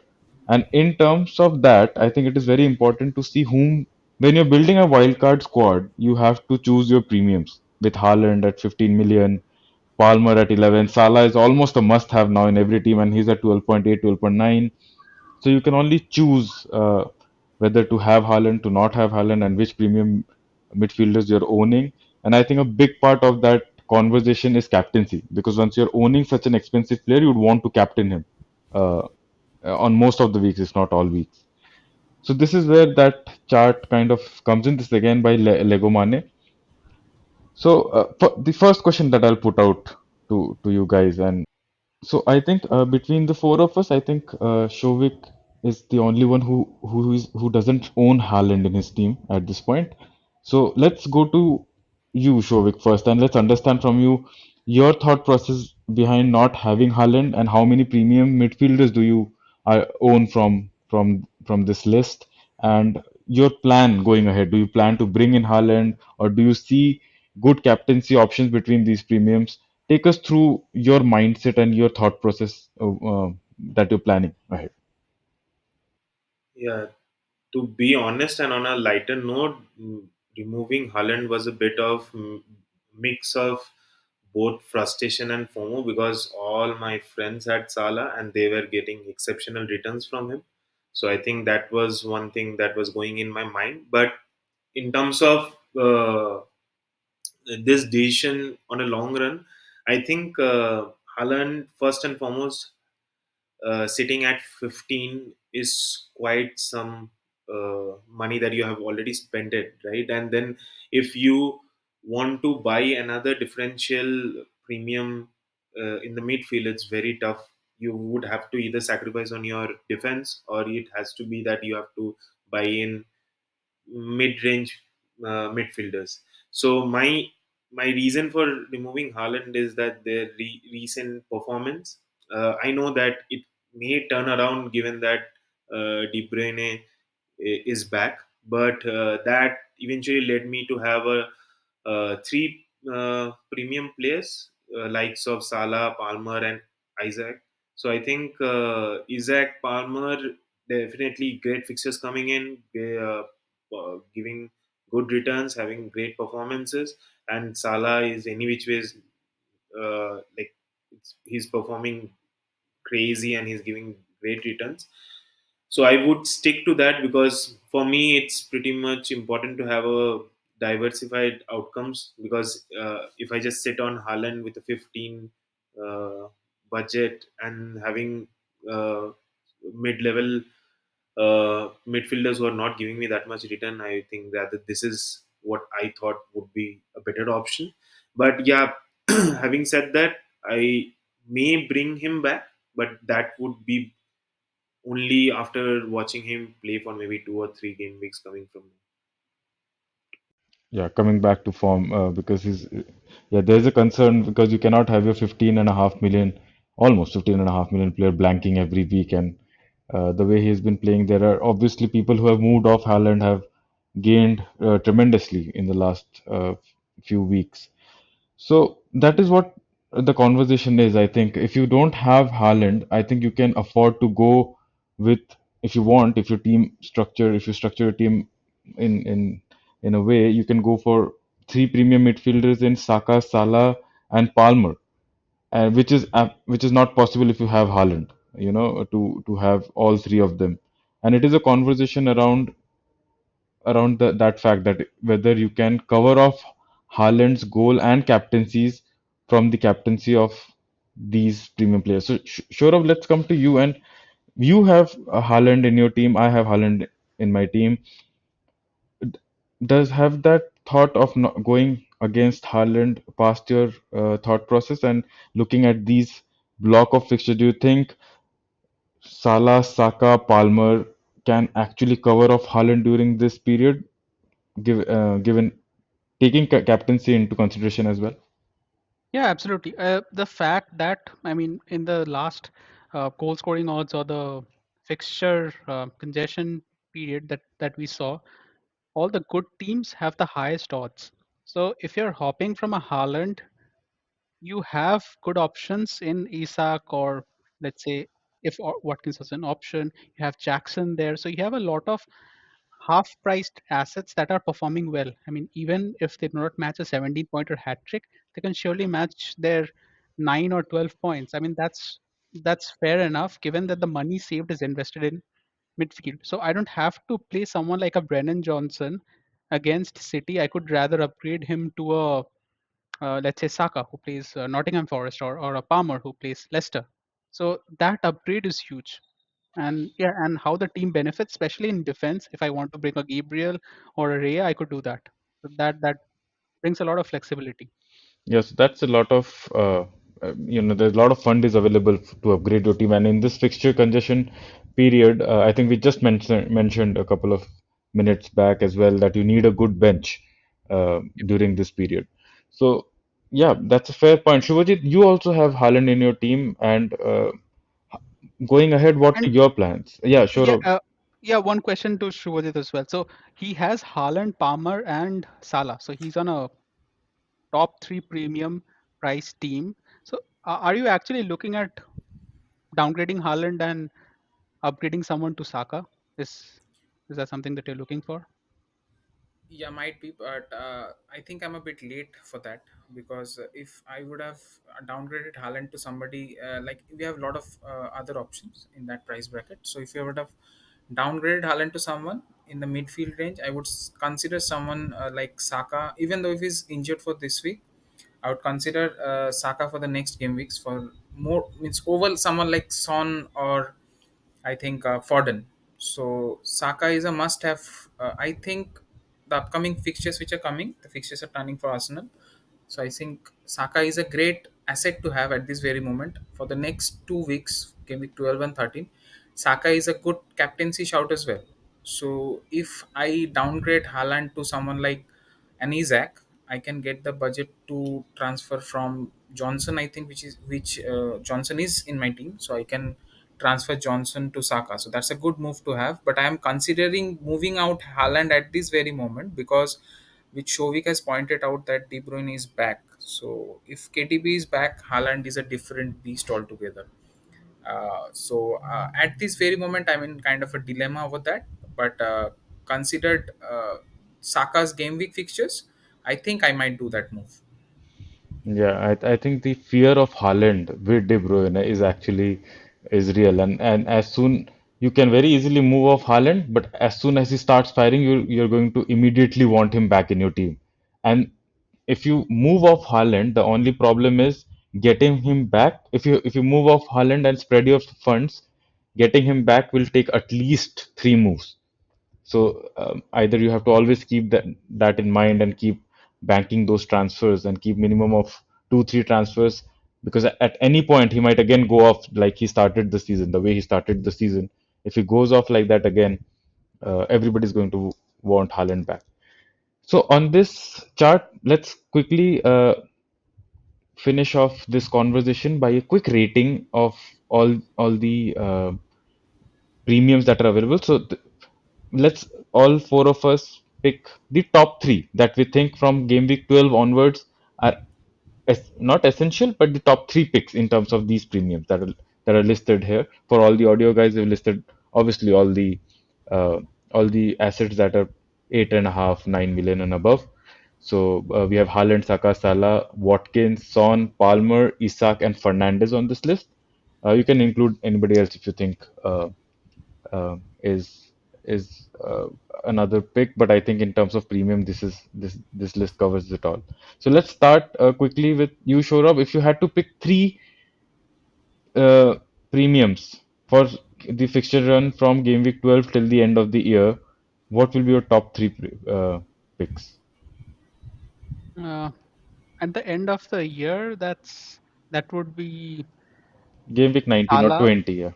Yeah, yeah. So that would be Salah, Palmer, and Saka. I think, which would everyone would be in a consensus. But more from a attacking standpoint, if I'm just looking purely at points, I would go Salah, Palmer, and Isak. Salah, Palmer, and Ishak. That's a good shout. Shubhajit. Yeah, I'd agree to show up, but Salah, Saka, and Isak in that very order. Oh, that's a bold move to omit Palmer from that list. And being a Chelsea fan, oh my God, You that's know a something, scandalous Palmer is statement. kind of very unpredictable, to be very honest. Exactly like Spurs. So Palmer is someone, in if you consider 3 game weeks, he can give you a 20 pointer and then back to back two blanks. So it's a 24 point in 3 weeks. If you consider Saka, I think he's more of a nailed option, and I think he can give you back to back returns in those 3 game weeks. So I think shout out to captaincy, I think I would give it to Saka in place of Palmer, I would say. Fair enough, because I think Palmer is a flat track bully. I mean, against small, I mean, not the bigger teams, against the smaller teams, I think he has a phenomenal record. And somehow I have never felt comfortable giving the armband to Saka. I don't know why. It's just, it feels like Saka keeps giving return to you on a consistent basis, a very consistent performer, but doesn't hit the ceilings of Salah and Saka. But let's come to you, Shovik, and give us your three picks as well. So for me, the three pick would be Salah, Palmer, and Isaac because that's what I have currently in my team. And exactly the reason behind that is that Saka being a differential, very consistent, but he is not one who would give 15 to 20 in a game week, right? It might be consistent 8 or 10, but Yeah. not like Salah Palmer, likes of Salah Palmer and Isaac, who might give more than that. So that's why my pick would be this. Yeah, so my three top picks from this would be Salah, Palmer, and I'll go with Haaland because somehow I really feel that this will not go on any longer, and we have the best, one of the best managers at Man City in Pep Guardiola, with De Bruyne coming back, and some of maybe hopefully some of the wingers and defenders coming back after the international break. I have a feeling that City are going to turn it around, and Haaland hasn't forgotten how to score goals, so I think he'll come back. So although Saka has a very good run of fixtures, but somehow again, my feeling with Saka is that he doesn't hit the ceiling so high that it can consistently hurt you over maybe a very long period of time, just like Salah does. If you don't have Salah, the rank drops that you get are enormous. But with Saka, it just feels like if I had to take on one of the premiums, go against one of the premiums, I think Saka feels like the one you can probably take on, maybe. And there is also an option, just to add here, there's also an option to cover Saka with Havertz because a lot of Saka's returns are actually assists. And Havertz is the one with Odegaard back, especially we have seen this even at the start of the season and back end of the last season. Havertz is on the end of those chances which are being created by Saka and Odegaard. So I think Havertz is a very good shout to if you want to cover off Saka in some way. Would you agree, Shourav and Shovik from in terms of Arsenal? Yeah, I was very high on Havertz. In fact, from the starting of the season, I had him. I had those returns, and he absolutely matched Saka. But going forward, the thing is, the one thing with Saka is that I see him a lot centrally, and he he's now cutting in and shooting, and he's even present at the 6 yard box. So Havertz kind of drops deep while Saka is in that position. So Don't, as don't you think that was a Ode when that was this is what we observed when Odegaard was injured, rather? No, this thing happened when Odegaard started playing in the last match as well, also against Brighton. So Saka has a ton of chances when Odegaard plays. So and he can take a shot from any angle. That's what intrigues me the most. Shovik, your thoughts on this? I think if I have to pick between Havertz and Saka, just from an Arsenal point, I would say still I believe that Saka can be a better option. I agree to some extent on the Havertz returns because he's always at the receiving end of those passes, those assists. But having said that, I think if we are talking about uh, brace outcome where you get maybe a 15 or a 16, and that the potential for that lies with Saka and not Havertz. Havertz might have an assist or a goal, then that's about Yeah. it. I think it also Odegaard coming into picture, things might change drastically. So my choice would be Saka for sure. Yeah, Saka is also on penalties, but we saw Havertz get on the end of a few chances, even against Chelsea. Had a offside goal rule out, and then even the last kick of the game, although maybe an offside, but you see the general play that Arsenal are, uh, how Arsenal are setting up. So yeah, Yeah, as a Havertz, standalone, he is definitely a good option. yeah, good shout, I think. So let's move on to the next segment, and we have all prepared a while because this is, I think, the last window to play your first wildcard. And there's a No, huge. it's game week 19.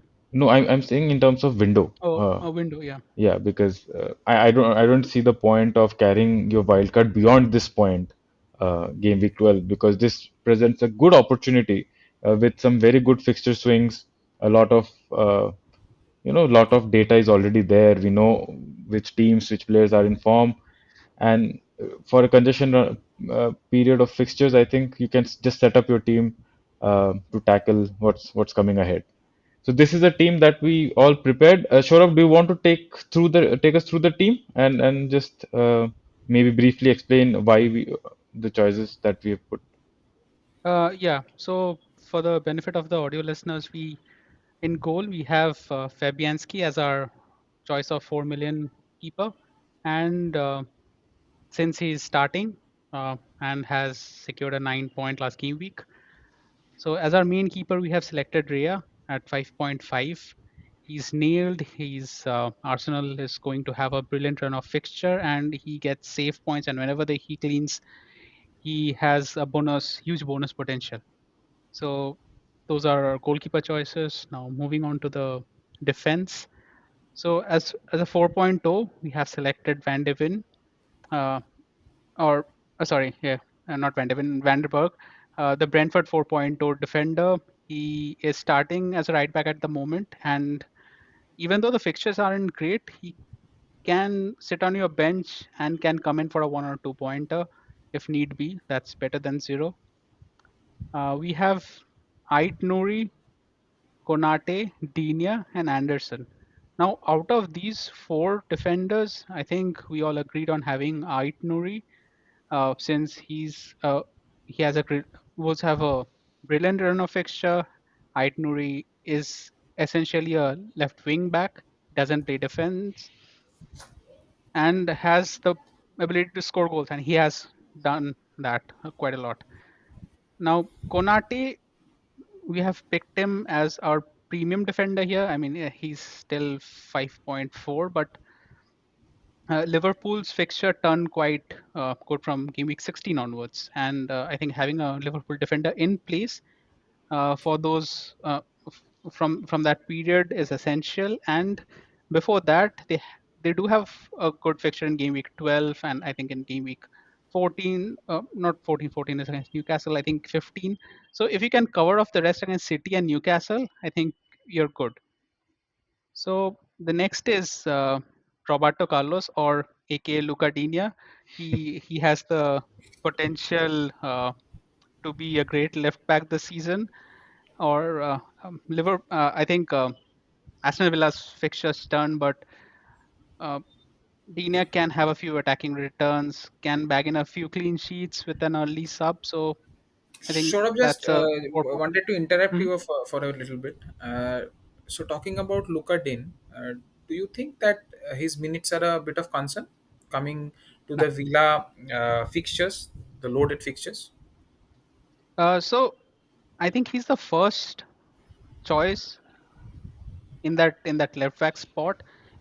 Matson can come in, but as a late sub when they require legs, like they bring in Ramsey and Duran. So a 60-65 minute sub is kind of inevitable, but yeah, not a loss in starting place. Yeah, but I would again, Shubhajit, I think you made a great point, and Saurav, I think just to chip in there and uh, on your point itself that he's the first choice. I think in the fixture congestion period that we saw, I think they have Juventus and Leipzig coming in to the in their European fixtures that are coming up for them, and their loss against Bruges, Club Bruges, I think it was the last European fixture. I think that put them in a place where they probably need to get some results out of Juventus and Leipzig both. Even if you think Madsen doesn't start, maybe there might be a pre-60 sub for Digne or something like that because Madsen is a good player. He's a very able replacement for Digne. Yeah, I absolutely. I mean, Villa spent like what 45 million on that player, and But what Emery tends to do is he tends to keep a particular system for his Champions League and something for his Premier League and or the Euro fixtures. This is the first time for the Champions League. But yeah, Matson is more of a pacey winger on that side compared to Digne. Digne tends to take a lot of set pieces uh, and cross in those balls. So I think with the high intensity games that Champions League would show, I think Matson is a more fit for the Champions League, and that's purely an assumption. We haven't seen this Villa team play the fixture congestion, so yeah, we're just going with how we have seen things happen in the past few weeks. And Yeah, I think the, Luka Dean's risk of getting subbed before 60 when Moreno was there was high, I guess. Yeah, After exactly. I think mm, Matson, Moreno was a far more threat to his minutes than Matson is. That's kind of weird. I think Matson is a far better player than Moreno. yeah. So I think as a fifth defender, I think we have Anderson here, but I think he can be Mikolenko if you want, or you can even Well, upgrade Anderson if.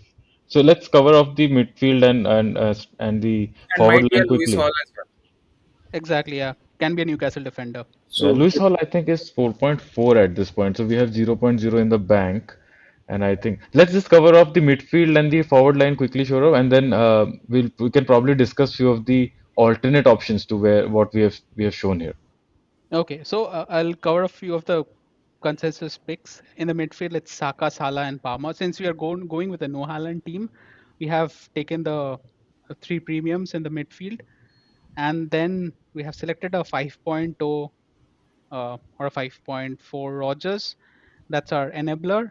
And in the fifth spot, so there's a debate between Bruno Fernandes and Mbumo. That's our 8.0 to 8.3 midfield.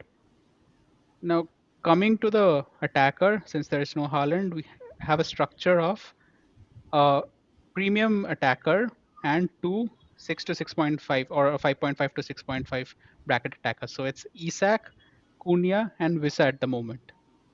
Now, keeping Palmer, Salah, and Saka fixed, I think they won't move since we don't have Haaland and also Isak fixed. We can now debate on the other picks.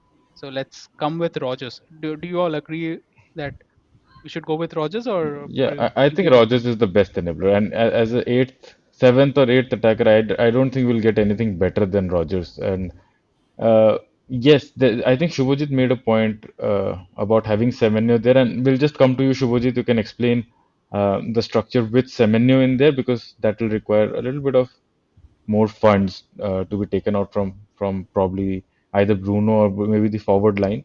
But I'll just quickly run through my thoughts on this.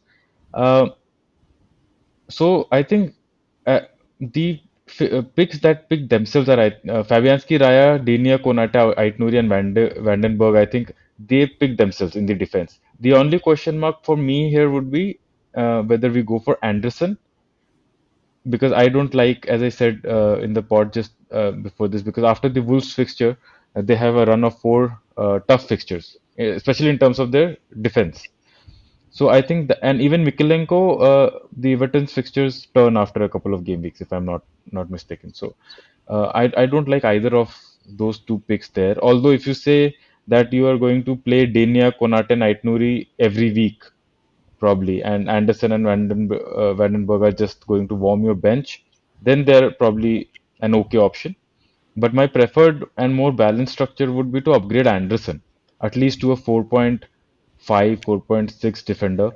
And for that, there are two ways to go about it. I think if you if you don't want to go for Bruno Fernandes because he has two good fixtures and then probably a couple of two or three tougher fixtures coming up, so you can go Brian Mbemo in place of Bruno Fernandes and use that extra point 4.5 million to upgrade an Anderson to maybe if anybody 4.6, 4.7. I think you can tap into most defenses except for Arsenal and Liverpool. I think you can get anybody.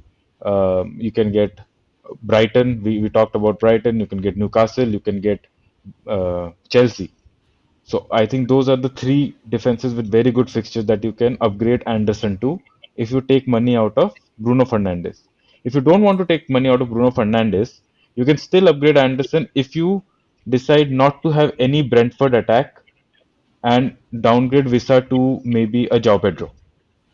Then you have an eighth attacker of João Pedro and Rogers as your seventh and eighth attackers, because I think Cunha is also untouchable in this, in a wildcard draft, because they have just too good a fixture run to ignore, and Cunha is just too involved in that Wolves setup.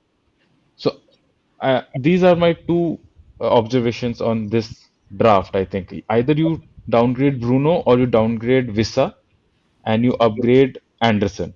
There's another small point here is that this draft doesn't have any city cover. And if you want a city cover, you can upgrade Anderson up to a Guardiol and have Mbeumo instead of Bruno and João Pedro instead of Visa.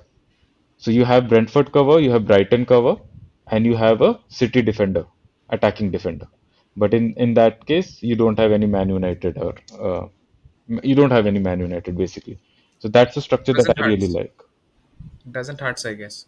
Don't have any Man United attacker. Yeah, And I also, think so. just to add on Shovik's point, I think at this point in time, I would prefer a Arsenal defender over a Liverpool defender, maybe just for the just for the fact that there are very tough fixtures coming in other than the Southampton, and maybe bring in again Konate or any other Liverpool from game week 16 maybe. Fair point, but I think in that price point, Timber is what? Timber is 5.5. Maybe with Ben White's injury, you can say Timber is a little nailed for the next 4 or 5 game weeks. So that switch can be made. Maybe you have Timber and then switch to a Konate in 3 or 4 game weeks. But you'll need to find a little bit of budget for that. I think point one or point two you'll need to find. And you already have Raya in goal as an Arsenal defensive cover. Do you want to double up? That's another question. I wouldn't mind Yeah. doubling up on the defense at this point. Yeah. Because if you're going with someone like Timber, a 5.5 is, uh, I mean, you're saving like 0.6 over Gabriel, so that's kind of a value pick. Yeah, that's true. That's true. Shubhajit, what changes would you make on this?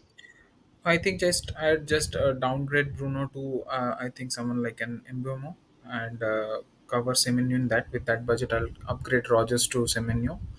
And after my plan would be from GW14, I would hop off from Mbeumo to someone like Anthony Gordon, and then I can get the budget to I think upgrade someone like an Anderson or a Konate to Gvardiol. I think so. That would be my plans. So and I just wanted to ask one more thing to all the three of you that is in this draft we don't have any Brighton assets to be precise. So Exactly.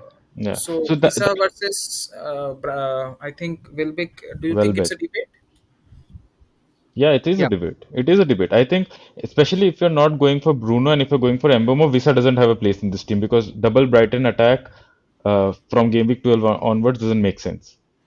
Just doesn't make sense. So either you have Mbeumo, or you have Visa. It's either or. You can't have both. And there's also a concrete possibility that you don't have both. I don't think it hurts that much because Everton away is an okay fixture. It's not a very good fixture. Yes, game week 13, Leicester at home, that's the money fixture. But after that, the fixtures turn. So there's also a world where you don't go for either Visa and Bumo. You just replace Visa with a Welbeck or a João Pedro, depending on how much funds you need. And I think from GW14 you can get rid of all the Brentford assets to be precise. So the fixtures done, and I think none of them are essential from GW14. I guess. Fair point. Fair Yep. point. So let's double down and let's uh, get our thoughts consolidated on this draft. So I think the question here is Bruno or Bumo. So let's start there. Bruno or Bumo for you, Shoro? Boomo. Bumo on a game week 12 draft. Okay, Shubhajit, Bruno or Bumo? Boomer, boomer. Shovik? Looking at the fixture, I would go ahead for Bruno. Given if I had that opportunity, given that he also comes up with 8, and I have 3 already premium layers in place, but if he fits in, then I would go for Bruno. Bruno for me as well. Yeah, that's one dilemma covered. Okay.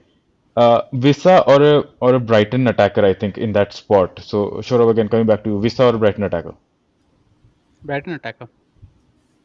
I think all three of us will agree there. Shubhajit, Visa or Brighton attacker? If the question comes to Brighton, I'll always choose Brighton. Shovik, since you chose Bruno and I also chose Bruno in midfield, Visa, keeping that in mind that you don't have a Bumo in your midfield, Visa or a Brighton attacker?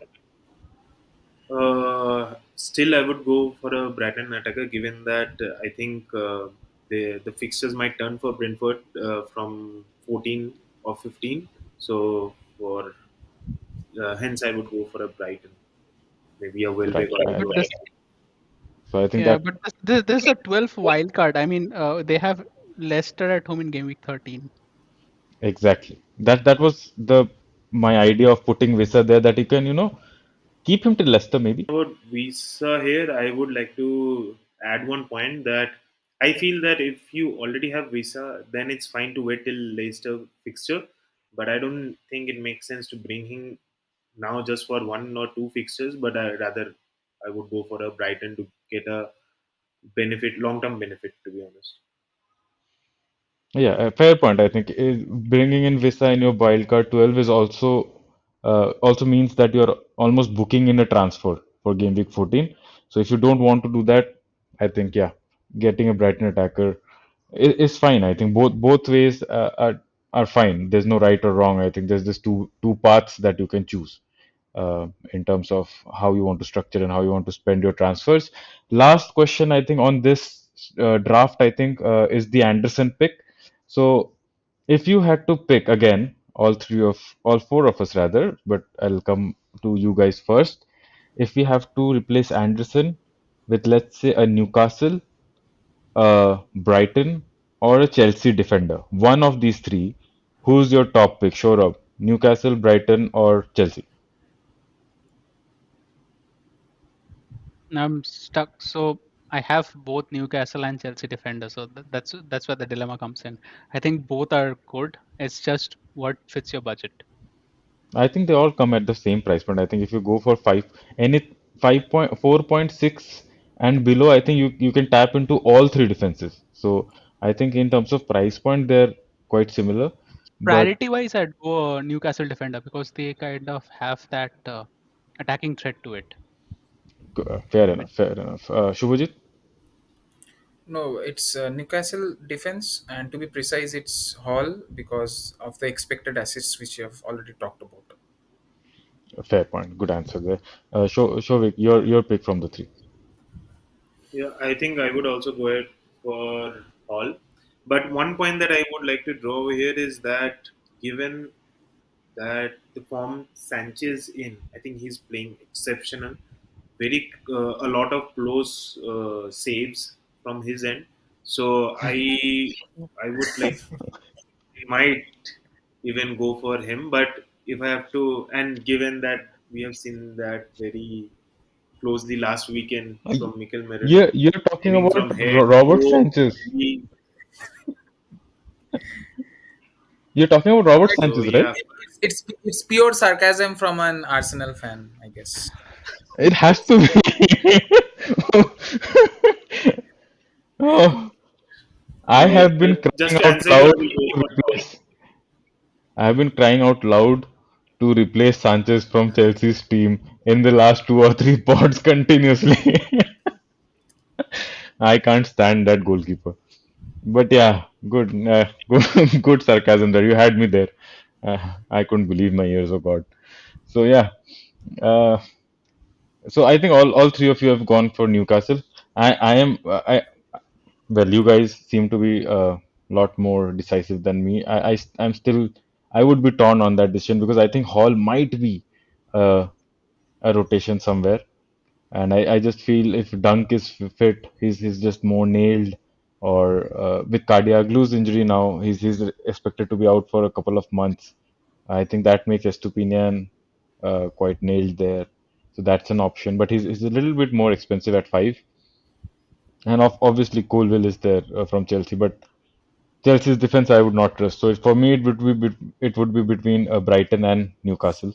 So yeah, I think Burn isn't Botman also scheduled to return in December itself.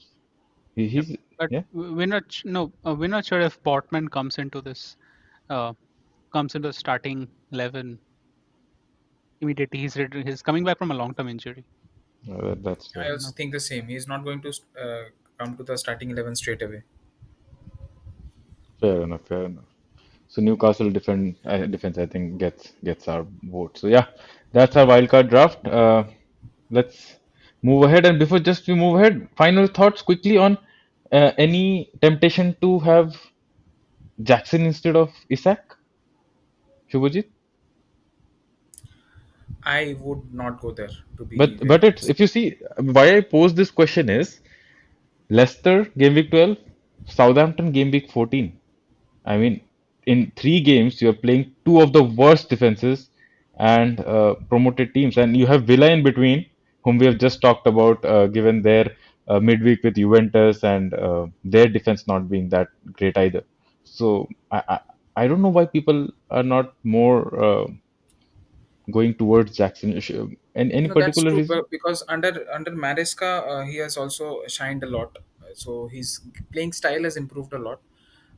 But in terms of FPL perspective, I would not. I would consider Isak a far more better option as compared to Jackson, I think.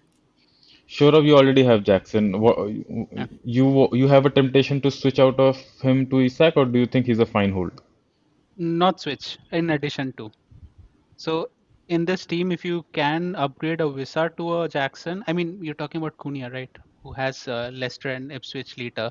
So Jackson has Leicester and Ipswich now. So why not upgrade someone like a Visa to a Jackson and then get the funds out of somewhere else? Like uh, you get Bruno Fernandes down to Semenyo, and then you have the funds there. But Bruno also is also playing Ipswich. Yeah, so that's a tough call actually because a lot of teams and a lot of players are having good fixtures this in game week 12. So massive And swing, Shovik, I I think. want to ask you one thing Yeah, specifically. We haven't talked about Spurs assets as such. So, what do you think about them? I think the problem is inconsistency, really. And see, whom are we considering? Because Son is priced at 9.9 at this point. At 9.9, if you spend zero point 0.2 more, you get a Saka, right? And with Johnson and in the forward line, there's Solanke, who's been so inconsistent. Uh, he got a 16 pointer against Aston Villa, but before that, for three games, he didn't have a shot on target. And then you have Johnson, who's a fine budget pick, but if you're wildcarding, do you really go for a Spurs asset? I mean, I don't see any player in this draft whom I would replace with any of a Spurs player, not even Son. I mean, who would Son come in for? Not Salah, not Palmer, not Saka. So who does Son come in for? And who? I don't think Jackson outscores even Cunha for that matter over the next 4 5 game weeks.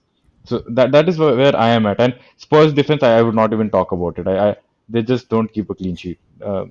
I find them poor defensively. So I don't see where they fit. Much like how we talked about Pedro Neto, even if there's a good pick, he's just not making that cut in the top 15 in your team. So what about Shodob and Shovik? What are your thoughts about Spurs assets? No, I think I So agree with him because it's a lot of unpredictability and there are so many options, to be honest, within Spurs. You don't know who would shine on that day, to be specific, because there's also one name that we might have missed is Madison. So you never know, he might come in and play and score for that week.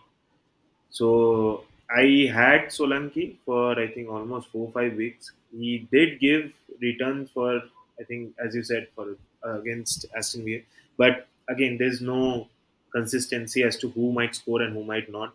And I think as I already mentioned, I think in this upcoming fixtures is going to be a fight of your differential premiums and who would have who would choose Saka, Salah, Palmer over anyone would choose them over the Spurs, I think. But in the initial game weeks, I think Spurs assets were a lot of people were talking about them. Showed up if you can talk us through. Yeah, that's I think that's something that we kind of discussed in how Ange is now playing the system. So Spurs is going through a flux, and he's kind of experimenting with that number nine and the winger position. Is the number nine dropping deep, or is the number nine playing up front? We don't know. And I don't think that Son is at his peak fitness levels to even play on the left wing for 90 minutes. So that's the that's that Ann system, and his experimenting with Madison on the bench is something that's putting me off. Let that team come to a particular style of play, and then we can jump on Spurs assets irrespective of the fixtures. I mean, they always post a high XG, or they create a lot of chances. I mean, we can always go with a asset like a Johnson or a Madison, and you can get points. And just to finish off on your point, Shurab, they create a lot of XG, but that they haven't had that many goals shows how poor at finishing they are, and we saw that against Ipswich as well, and a few games prior to that. And in addition to that, over this congestion fixture run that we're just going to embark upon, you want teams and players that are consistent, and Spurs are exactly the opposite of it at this point. So you would not want somebody. I owned Son from game week, I think 7 or 8. I think I had Son right up till I still have Son in my team. I'll probably transfer him out this game week, and I didn't. That's not a good experience to have. I mean, you know, inconsistency is something that you're not looking for when you're bringing an asset for this congested period. That's where I am. So I read a quote somewhere. It's about FPL is not about picking the correct players. It's about getting them in the correct order. I think that's what. Yeah, Yeah. true, true. Yeah, so let's move ahead from the wildcard and the discussions. I think we have really covered it in depth and had a great discussion. So let's quickly get to the last segment of this pod, and let's quickly cover this off. Captaincy options for this game week 12. I think all of our premiums are playing some fantastic fixtures this time around. So I think captaincy is a debate this game week. It's not a clear-cut Salah. It's not a clear-cut Haaland. It's even not a clear-cut Cole Palmer. So there's a debate here. But whom are you guys going with? And a short reasoning for why you choose that. Sure, let's start with you first. Who would be your captain? Yeah, Salah against Southampton away, and it would be it's tempting because it's away, and Southampton wouldn't sit back at their home stadium. So Yeah. I think they want to get at least a goal or two out of this Liverpool team, and I think the post IB, uh, let's say fatigue or anything, could play into Salah's hand. Yeah, that's the only reason. Quick question. If you had Palmer, because he also didn't travel in the international break, if you had Palmer and Salah, would you still go Salah? Yeah, because what I think Salah is one of the main outlets for Liverpool because I mean he has those shots in him. So what happens with Palmer is he can suddenly blank, and we don't know which game he blanks in, or he could just give an assist to. I mean, this is the game where Jackson could go nuts. So yeah, and that's the only reason I'm not captaining. I wouldn't captain Palmer. Great. Shubhajit, quickly, who's the best captain this game week? I think Shodav has given enough reasons. I think Salah versus Southampton, set and forget. Shovik? Yeah, I do agree on the fact that I would also go for Salah, just on the fact that it's sheer consistency on the compared to the all the other options that are there. I'm actually surprised at how all of us are on Salah and there's no diversity here. Uh, because I really think Palmer might be a very, very good shout against Leicester. Given how Leicester have played and how they have conceded, if you've seen their games consistently, they have conceded a lot through that middle part and to the number 10s. You've seen Bruno, the way he exploited uh, Leicester. If if Neto plays on the left, I think he has a chance of falling in this game. And he takes a lot of shots, and something Bruno took advantage of that last game week. And Yeah, you can never anticipate Shodov. He can captain at the very last moment. He can change his captaincy to Jackson, and he might haul. I will not be surprised if he does that. Right. So I think that's with the captaincy. Differential of the week. Let's quickly choose a differential each for all of us. A differential is somebody who's So why preferably don't we start with you, Shovik, this time? for the differential. Yes, Yeah. please. Oh wow, you have put me in a spot here. Right. So my differential for this week would be Kevin De Bruyne, and even in the captaincy options, I think we did not discuss Haaland, and I think Haaland is a very good shout against Spurs. That defense is there for the taking, and it is at home for Man City. And after the international break, I think it will be the attitude. City will like to make a statement. They'd like to uh, stage a comeback and make a statement, and Pep would be hurting. And I like to back big players and big teams when they're hurting and they're playing at home after a break. So I think Haaland could go big, and I think De Bruyne could be at the heart of it also. My differential is Kevin De Bruyne for this week. Let's go to you, Shobhajit, next then. Who's your differential? No, I think Arsenal looks pretty good now because one of the talismans has come back into the field. So my differential with they're playing Nottingham Forest at home. I think my differential for this week would be Martin Odegaard. Great shot there. Shourav? Yeah. So I think it would again be a controversial differential. I would go with Rashford, only because I was looking at Amarin's system and how they play. They play with inside forwards. We talked about Rashford quite a lot, that he is looking sharp, and the fact that he can cut in from the left and shoot can prove, uh, to be really beneficial against an Ipswich at home. Ipswich at their home, who attacks quite a lot.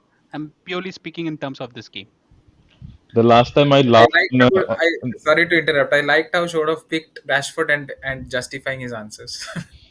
no, I No, would be there has to be a reasoning behind it. I have to be very careful against this because the last time I laughed on Shoro picking a differential, I think he was picking Nicholas Jackson, and I was like, "What the hell?" Even I as a Chelsea fan would not be picking him as my differential. And he hauled with Shoro. What was it? 2 goals and an assist, or what? What was it? Yeah, Yes, 16 yes. points. Shodov is a 16 different league. points. Shodov is a different league.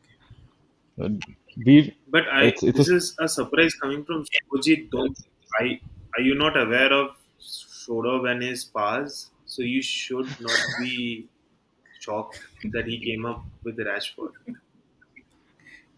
and I would not be surprised at all if Rashford hauls So the this people weekend. listening to the pod, I think if you are unaware of Shodov's power, I think you should go for Rashford this week, and even give the captaincy armband too. Experience the divine powers yourself. Go for a Rashford pick. Yeah, Shovik, quickly with you, who's your differential? So for me, I would say my differential would be a Brighton striker, be it Welbeck or Joao Pedro, because that would also lead to a buffer that I can use for a premium midfielder. Yeah, but you will not get any points, brownie points for the only one of them returning. Will automatically choose the one who blanked for you. Yeah, so Brighton attack in short. I think this covers everything that we wanted to in this pod, and fun discussions, guys. I think we covered. It's been a long pod, and I think we have covered in depth and in detail all the teams, all the picks. Has been a great pod, and I thoroughly enjoyed it. I really didn't even realize it's been almost more than almost 2.5 hours now that the pod has been going on. So it was a great discussion with you guys. Uh, I'm sure Shubhajit and Shovik will again have you here. I hope you both of you had a good experience. Any last message for us and for anybody who's listening? I think you guys have been doing a wonderful job for the past few weeks. I have been following this pod, and it's very informative. So thanks for having the both of us. We really enjoyed, and football is something you love discussing, and that is why I think that the time passed by and we never realized. So looking forward to getting more invitations like this in this kind of pods. And thank you for having us, guys. Thank you for having us. Such beautiful parting words, Shubhajit, and we look forward to having you again. Shovik, any final words from you? Yeah. No, I totally echo with what Shubhajit said. Really, thank you for having us here. And I think it's the best weekend because it's an international break, so we would have any which is be bored on a Saturday. So I think it's pretty pleasant to have four friends talking over the upcoming fixtures. So it's really great. And on a lighter note, I think this whole setup is only because Shodo wants to know what we're going to transfer in next week. So I think this is a big step. That's a good point, Shovik. That's bang on. Oh, that's an amazing. Sure, you need to respond to that. Come on, man. Oh no, I don't know. I've been getting a lot of hate lately, but yeah, I You think, No, no, but it's really Shodov fun. won't respond in the podcast. He will respond in the game week. Shorov, you should just respond with your rank, and you should just So shut it's like everyone it's down. Rank is too volatile at the moment. he responds in kind and power. So he will show his power in during the game week. Yeah, amazing, amazing. I kind of missed it. Shorov, you're at 154K. Shubhajit, what's your rank at this point? 300K or something? 330K to be precise. Shuvik, you're? I'm pretty far. I think I'm around 700, but let's hope that I beat the ass of these two guys. Okay, we'll have to edit that out. So, sure, I think there's your answer to that all the banter aimed at you. As your pod partner, I really hope you again break into the 100K mark. And the next time we meet here, uh, we'll probably be saying that you're again inside the top 100K. That's what I wish for us and for you. And on that note, on that very positive note, and some beautiful words uh, from our guests, Shubhajit and Shobik, we'll love to have you back here again. So see you again very, very soon. For all of those who have bared with us for so long and who have made it to the end of the pod, thank you for watching. And if you're watching this on YouTube, please like and comment on this video and subscribe to our channel. We'd also love to interact with you, so we look forward to your comments. If you're listening to us on the audio platforms, please follow our podcast. And again, as usual, you can reach out to us on any of the social platforms on X, Instagram, and Threads. We are there at Footy Fantasy, and we'd love to connect with you and interact with you. And we look forward to your comments and feedbacks alike. So, on that note, thank you and have a very good week. Wait on those transfers. There are still games to be played, and listen to the managers preferably before you make those transfers. And hope all of you have a very, very good week ahead. So, see you soon. Bye bye. Thanks for joining.